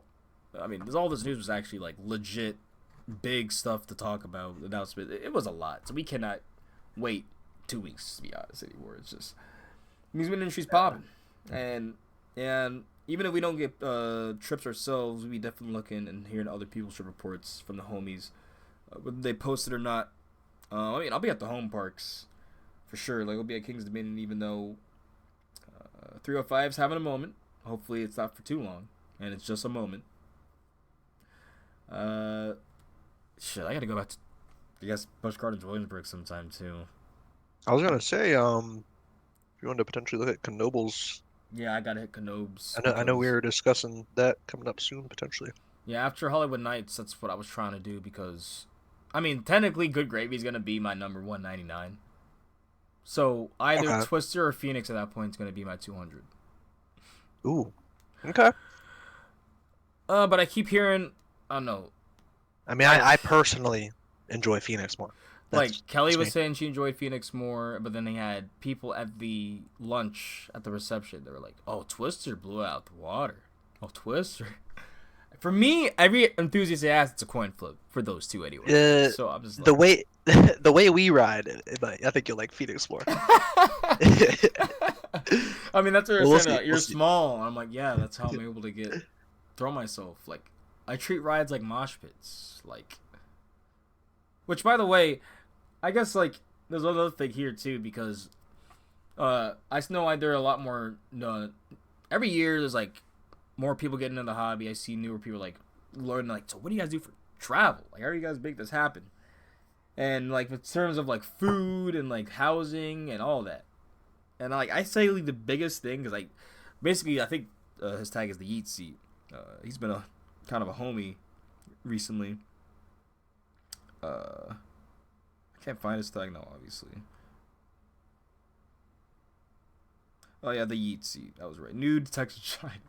This is thing right now on This is a name right now on Twitter. But no, I was because I feel like my reply was kind of like flat compared to the other ones that were putting like mini essays. But no, like I said homies and passes because it's really true. Like if you do a group trip, like even with 4 people, you are saving so much money for housing. And Yep. or if someone drives, then okay, everyone gets it on gas. Or we get a Toro, everyone gets it on the Toro or the rental. Like it's cutting that up, say that matters so fucking much. Like you can look at staying somewhere like, oh, it's $400 a night, damn, for 2 nights. All of a sudden you had 4 people, 100. Wow, that's nothing. It's like the act of division is super important in saving. Like, and obviously once you're in the park, get the meal plans. If you're gonna be actually not wanting to leave, they pay themselves off pretty damn fast. I'm not gonna lie. You get the 165 one for platinum. That's free. Like they already cost what, $20 a meal. So if you go into the parks, like you have a home park too, that's Cedar Fair or Six Flags, you basically can go to the park and get food. Now, granted, your park's food has to be that good. I'm lucky enough to have KD here to even think about that as an option. Where I'm like, screw it, I'm just gonna eat in the park for that night. But yeah, that will really help if you're trying to save. But otherwise, leave the park. There was multiple times we just went to Sheets and then went back, or gone somewhere else and went back into the park. If you really want to pack a lunch, or if you have a big enough bag, pack snacks. They aren't gonna stop you for that. I'm not gonna lie. The other like, or I guess to play the devil's advocate, the other side of the coin is just like being an enthusiast and going to a park and just walking around riding rides for like 12 hours straight, not eating or drinking anything, and maybe stopping to go to the bathroom like 3 times and then leaving and eating. Definitely done that a few times.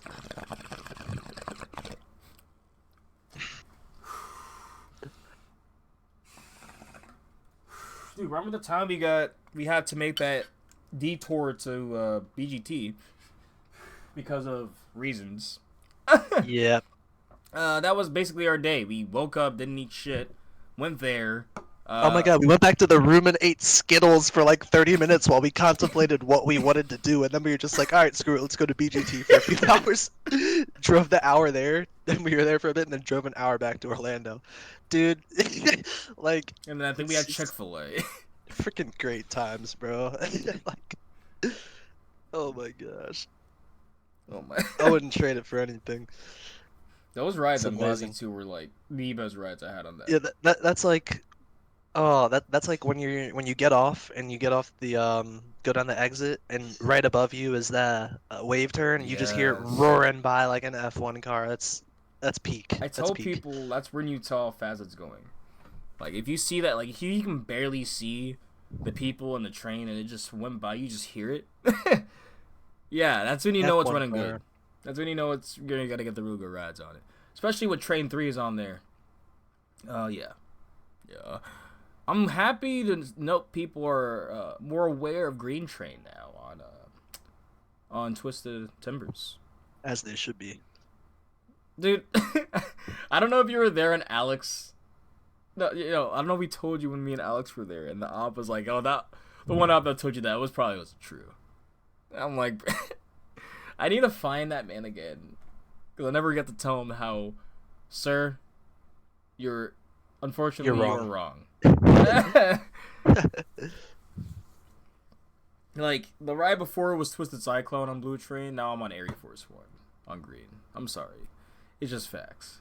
Like. But no, I am excited to. Yeah, that's honestly the trip that we're most likely gonna do next is Canobes. Cause I really want to go there, and I mean, what else is next to Canobes? Dorney Park. I'd go back. Dorney Park or Hershey. Shit, you could have one of our free tickets, or because I still have 2 of my free tickets from the Stumble, but I have a pass now, so I don't need to use them, and they would expire at the end of June. So I'm just saying. Sorry, what were you saying? I'm just saying potentially you can get into Hershey for free. Updated Skyrush. Yes. Watch, you're just gonna be at Skyrush now, man. I mean, like, fuck, like, nah. Now, I will say I am the complete minority in that. Like, 99.9% of normal people enjoy the ride more. Cause yeah. But I think you're gonna enjoy it more. It does give the ladder just not as intense, but Wildcats, man, is I'm sorry, like it's battling 305 spot right now. But now it's questionable if I'll be able to get 305 for summer rides. I'm giving it a week before I panic. I'm giving it a week before I panic. If it goes the whole, like, if I'm sitting here blasted at Holiwood Nights and then I see, like, yeah, it's closed, like, throughout the whole time, that would fucking suck. Yeah. Hope that's not the case, though. Voyage, Raven. They didn't do anything to Raven, did they? Retrack and Rise. Kind of shocked, because I think that was the one that needed it the most out of every ride last year. Oh, I'm so excited to hear your thoughts after the ERT rides. It's like, it was already my number 1, so I don't know what I'm gonna do. It's just gonna be a religious experience, man. I'm probably gonna have Jay's packs before and after. That's the move. Yeah. Well, I am curious now too, because I doubt they're gonna sell drinks during the event. Because I don't think there are dry park anymore though. That's right. Yeah. I remember they added. Yeah. I don't think they will though during the event. No. Yeah, I don't think they're gonna try to entice that. They're gonna say, do it before. Come in and make sure it lasts the entire time. You gotta make sure you're blasted. Or bring your McCarty. Gotta bring the cart.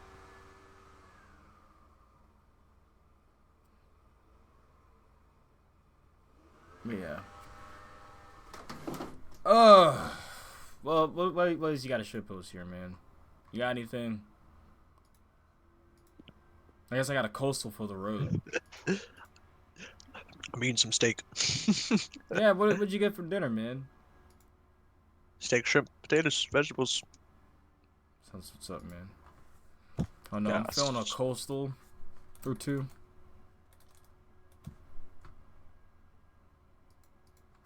Share screen? Oh, I'm not sharing anymore. I think you might have. Did you go on mobile at some point? Yeah. I think that might be what it was. Yeah. Alright, I don't know the dailies, so y'all, we're finishing off the cast to coastal, because why not? Coastal, I think it's only right you go with the voyage to start it off, since you're about to go ride the voyage. That is true. I'm gonna see if Hyperion is here yet. It is. Okay, cool. Alright. Voyage. Oh, Legend. Damn it. I should have washed my Legend shirt before, but... So it's a sit down. Oh god. So it has an inversion, but it's short. And it's not in the US. Uh-oh. Hyperion. Wait, it's shorter than 160. It's shorter. Though. Yeah. Rita.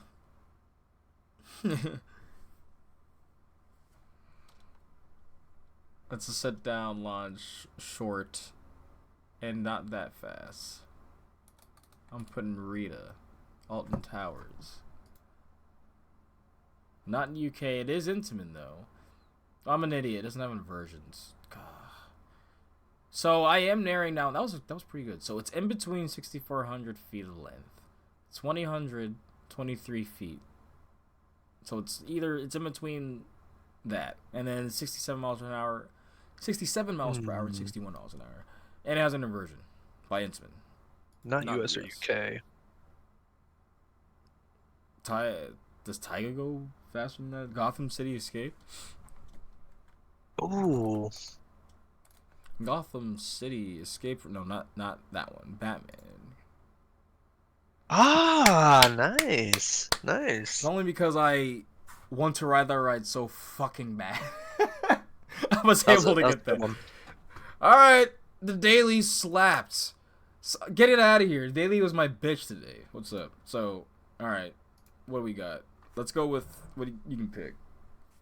Hyperia. What should be Hyperia? No, so not UK, not mock product. Less Sit than down. 3. It might be a Woody.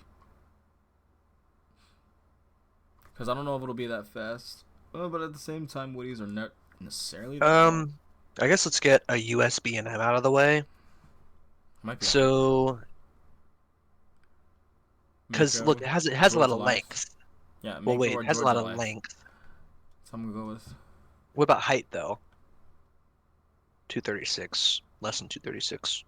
Yeah, Mako is 200 and Georgia is 200. Try Mako. Mako. US, not B&M. It has at least 2 inversions. Or at least, yeah, I guess at least, I don't know. 200, One or 2 inversions, not so B&M. it's in between 200 and 236. So it might be another Intamin. Because it's not Intimidator now. Because it doesn't have Steel Curtain? Oh. Maybe? Yeah. Because I'm like, wait, no, we're idiots. We would have threw this so hard. It has Oh, less 3 than inversions, 3. yeah. Has... Okay.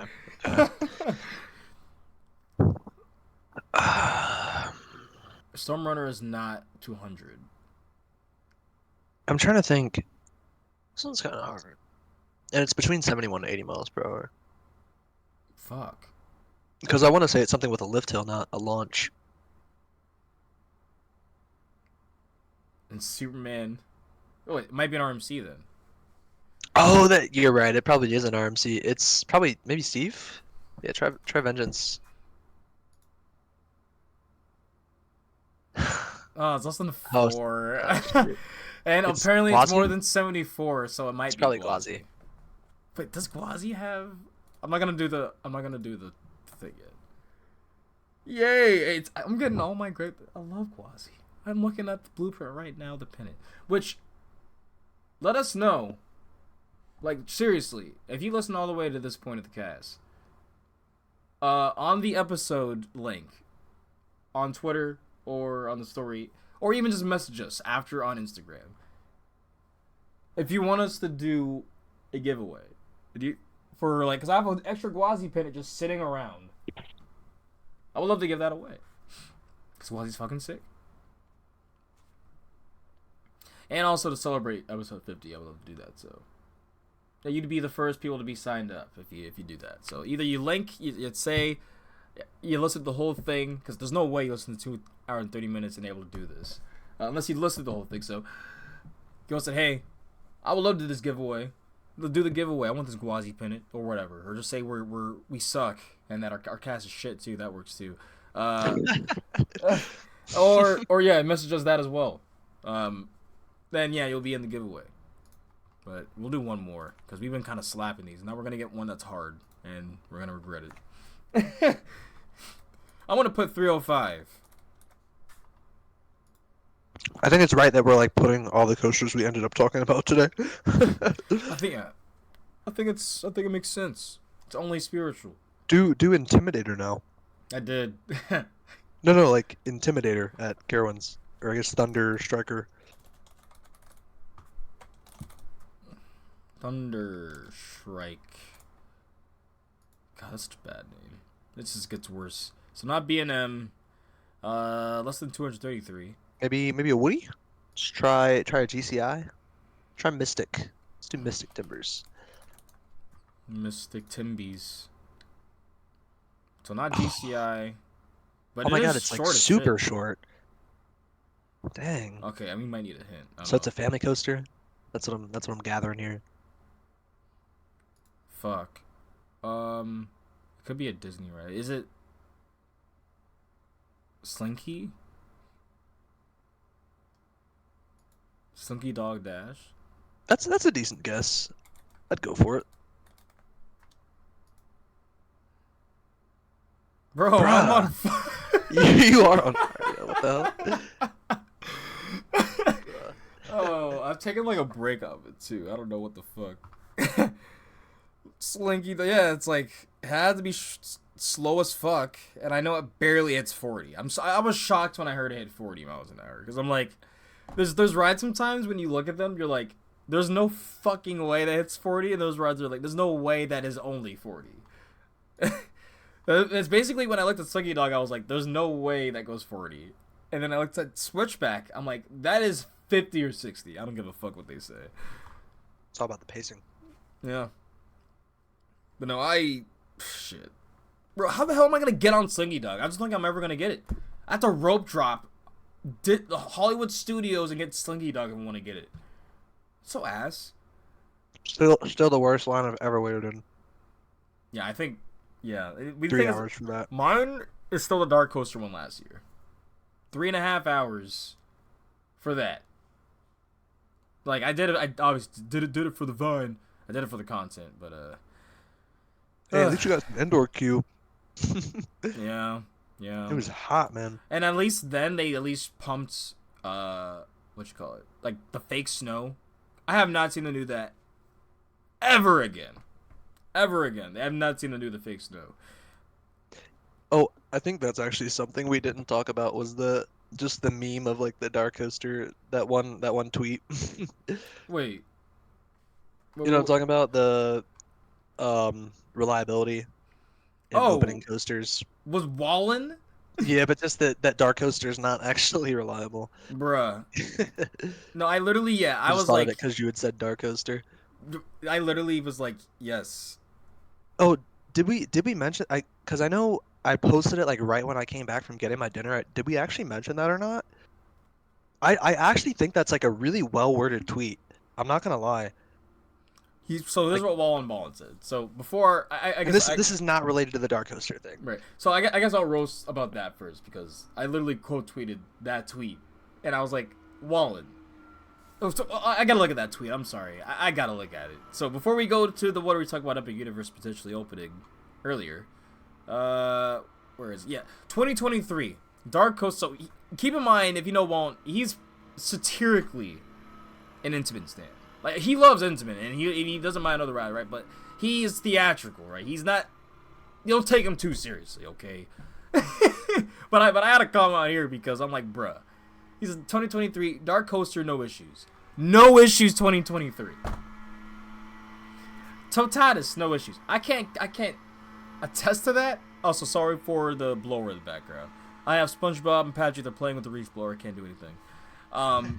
But 2024... Top Thrill 2, closing definitely. Hyperia, closing definitely. And Triple Loop, closing definitely. Which, Triple Loop's open again. I don't know where you got that information from. But, Wallen. Oh, it's just so mean because he's like, there's nothing wrong with coasters opening this year. They just weren't intimates. Exactly. And I'm like, bro, it's gotten to the point where Dark Coaster literally is not open. Like, if I went today, it would not be open. Because they know they don't even want to deal with the mishap. They don't want to deal with all the bullshit that goes with operating that ride. And that's an Intamin.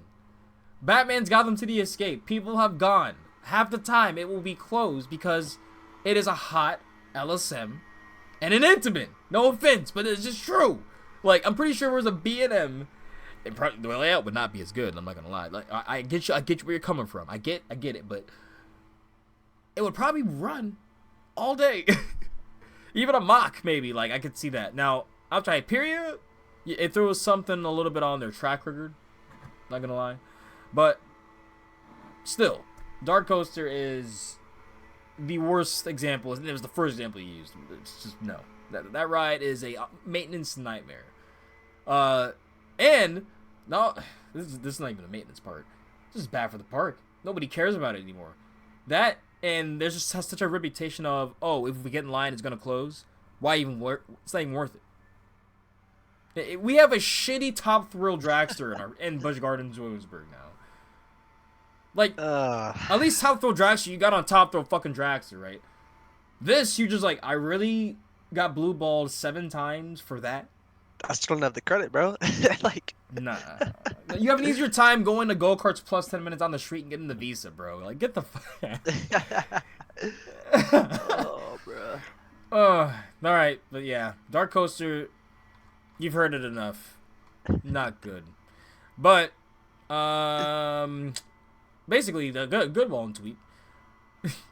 For some people, that may be free and far between. But hey, Wallen, I'm shocked he's taken the stand to becoming the kind of a Twitter. Dude, he is the news guru. Yeah, he's the news guy, guru, bro. He's the news guy of amusement Twitter now. Well, one of them, I would say, and it's kind of funny in my eyes because there was a point where he just didn't care about Twitter. He's like, fuck it. He's like, what is this? And now he's like, he got a blue check mark to help with his engagement and shit.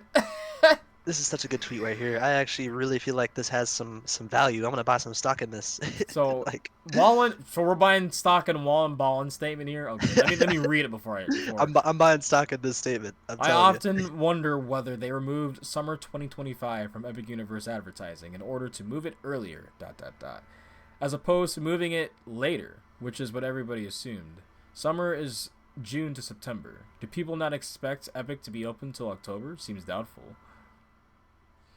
Like I'm just saying. Hey. Maybe May 2025. Maybe April 2025. All I'm saying. I mean, I kind of want to buy some stock in this tweet. To put onto this Thuzy theory,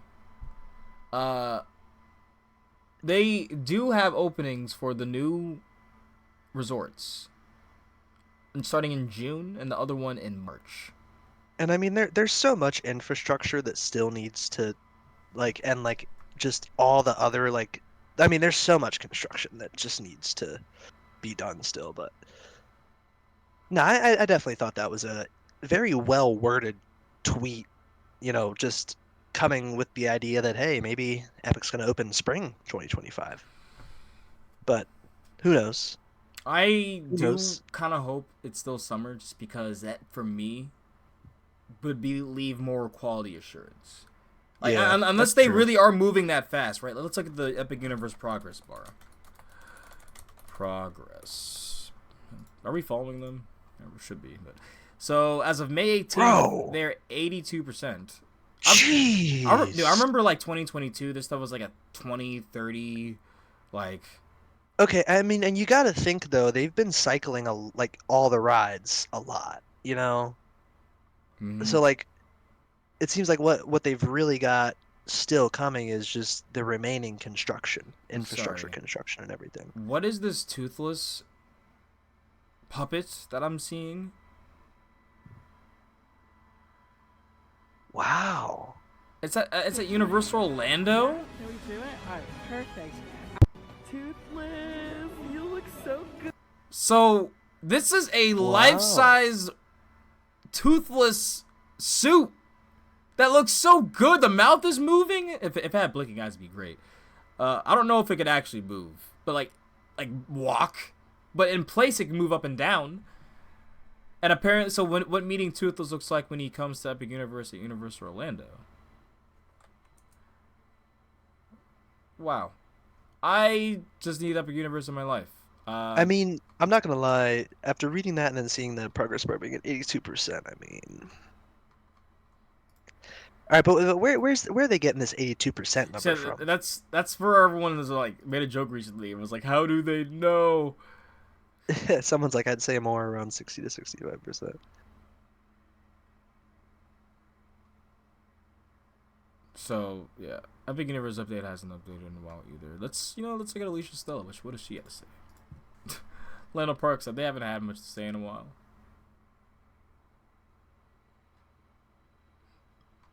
Yeah, just testing our rides and the trademark lawsuit, and them pushing back. I guess we didn't say anything about that, but the whole thing with it potentially not being Starfall Racers. I don't know if you've Oh yeah, seen anything about that or not. we talked about We just that. didn't say anything about it today. I mean, Oh, is it actually confirmed now? well, they just go back to Wallen. He posted something on Twitter about it earlier, actually.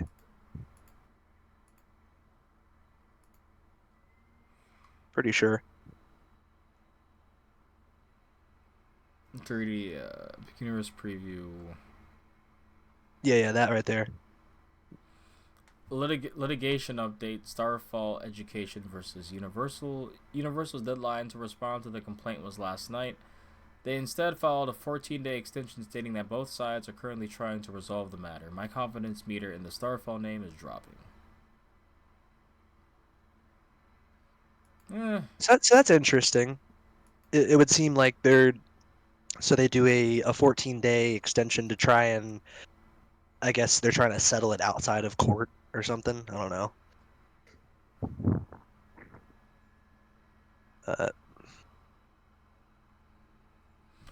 I don't know. I don't know how they could have Starfall as the trademark, but whatever. Y'all, we're getting close to another 3 hours, 2.5, I think, after some editing of the BRBs. But man, I need a park. Oh, so Sprite or Mountain Dew? Sprite, bro. Come on now. All right. Yeah. Bro, okay, hold on. Sorry. We just did Meg's poll for soda. Nah, this has me laughing, bro. I had like congestion, and I was like, fuck it, I'm gonna try going and getting some McDonald's Sprite, and that shit worked. Bro, it was spicy enough. It opened the sinus. It's spicy enough it opened the Imagine sinuses. a doctor told you that. It's like, you guys, like, have you taken Mucinex? You taken all the? Have you tried a McDonald's Sprite? It's like, hi there, good boy. Have you tried a McDonald's Sprite? McDonald's Sprite hits different, bro. Well, it's really good for your lungs. Opens up the sinus. Oh, there, boy. You having problems with your sinus there? They just prescribe you McDonald's Sprite. You go to the prescription area, it's McDonald's Sprite. Jesus Christ. Y'all, this blower in the back, I'm sorry. I'm hoping to get to Knob soon with you. That would be awesome. I think Alex is trying to do that too, so that would be dope as hell. I would love that. So were you thinking weekend after Holiwood Nights? Like, probably. and did you want to day trip it? Yeah, I mean that's possible. Okay. That's the thing is. Oh yeah, of course.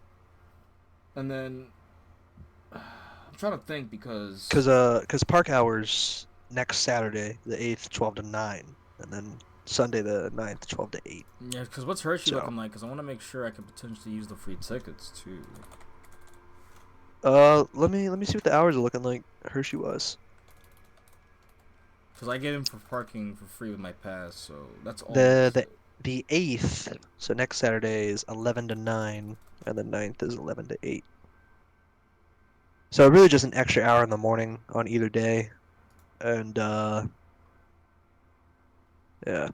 Oh up until shit! 9 I on forget I can Friday. go to the park now. So, Forget that like What I do you could mean? just day trip Hershey now. oh, 'cause you got to pass, yeah. Yeah, I might start doing that, bro. We'll see. But after all this, I get back. I mean, you're off Wednesdays, right? Sometimes. Yeah. So, I mean, definitely could try to slip in on a cheeky Wednesday. Yeah. We just got to coordinate schedules. Mm-hmm.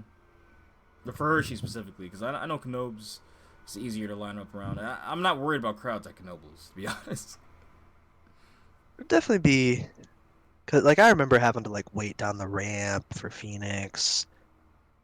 I don't remember having to wait really for Twister, but I mean we'll see what happens. But yeah, we're plotting, basically putting it out there for any homies that are around the area or traveling through that want to come. I know Dribblesburg's happening, and unfortunately, I will not be able. Basically, the ultimatum was Top Thrill Stumble or the Dribblesburg. And Were you planning on going to the Onion live recording though? yeah, Can't remember if we chatted about that. Yes. Okay. I was pretty sure we had talked about that. You know what I'm saying? Everything happening from like late June to like, so that's when basically my coach season is starting. So, yeah, I would definitely want to do stuff like that. I would love to go to live recording. I would definitely want to get back to Kings Island because that's been way too long that I don't have Orion.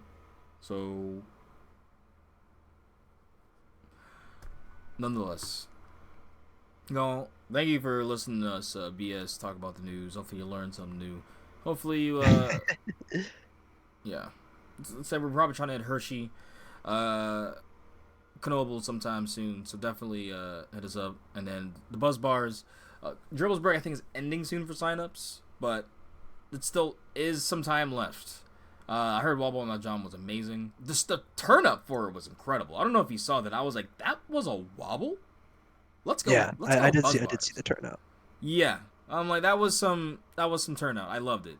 Dribblesburg is probably going to be even bigger. I feel like. I know there's a few. I think Tyler from Brothers of the Back Row is trying to go through because after our rounds in Steel Force, he adored it, and I'm like, bro, if you love Steel Force, Phantom's Revenge is that baby. It's it's that ride. Oh, I miss Phantoms. Yeah, I really would love to ride that with the Buzz Bars because that sounds like such a vibe. But I have to wait. Priorities with bills and schooling, so yeah, I'm gonna push that back for Top Thrill, which y'all they are doing lodging and stuff for that as well. So if you want to stay with the Buzz Bars, I'm thinking of doing that RC. So I'm gonna keep you updated with that. It'd be awesome to just be dead from the park and just go to the cabin. Yeah. So yeah, I'm gonna hit you up about that for real. But also the booze cruise.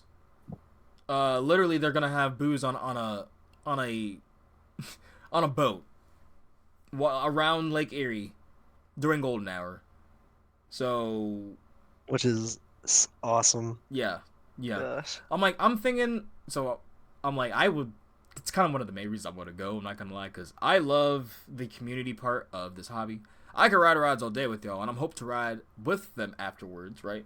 But I mean, if it really comes down to it, I know at that point in time of day, rides are gonna be probably packed. That I'm saying, you know what? Might as well sit on a boat, drinking around Cedar Point, and hanging around with homies, and potentially getting pictures that people can never get before too. Like that's just. Wow, that just sounds like such a great time. Like I'm so if that sounds amazing to you, then you should definitely look into it. I say all the time, Buzz Bars, nothing but family. Truly.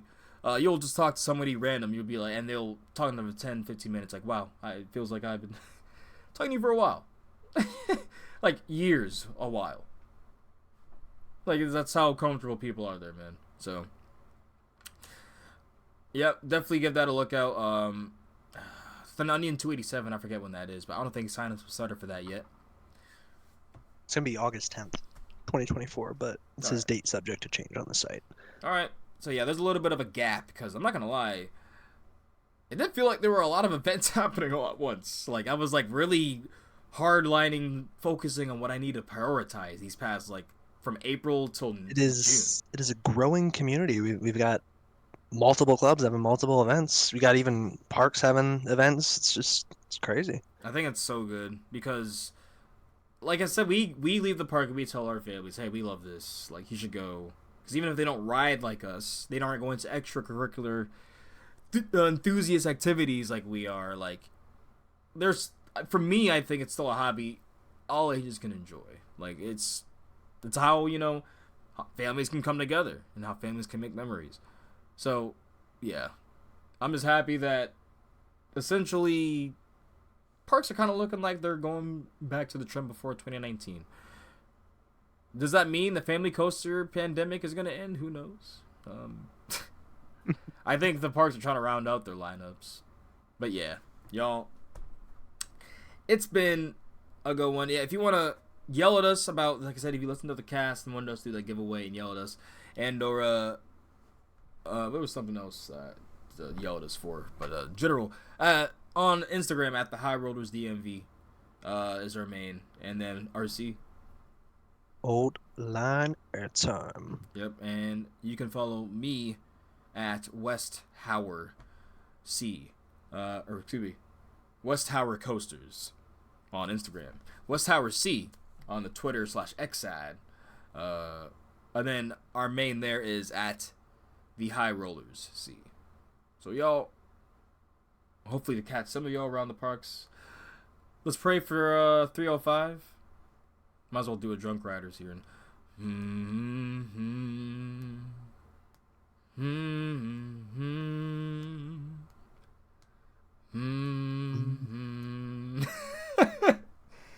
Because like a moment of silence for all these fallen rides in the community right now. Like, Jesus Christ. Let's get operational. Let's get functional. And not Let's get dysfunctional. operational. All right, y'all. Jesus. Yeah, we'll catch y'all next week. Take care. Peace out. Never know you meet in this Peace. hobby, man. Stay homie.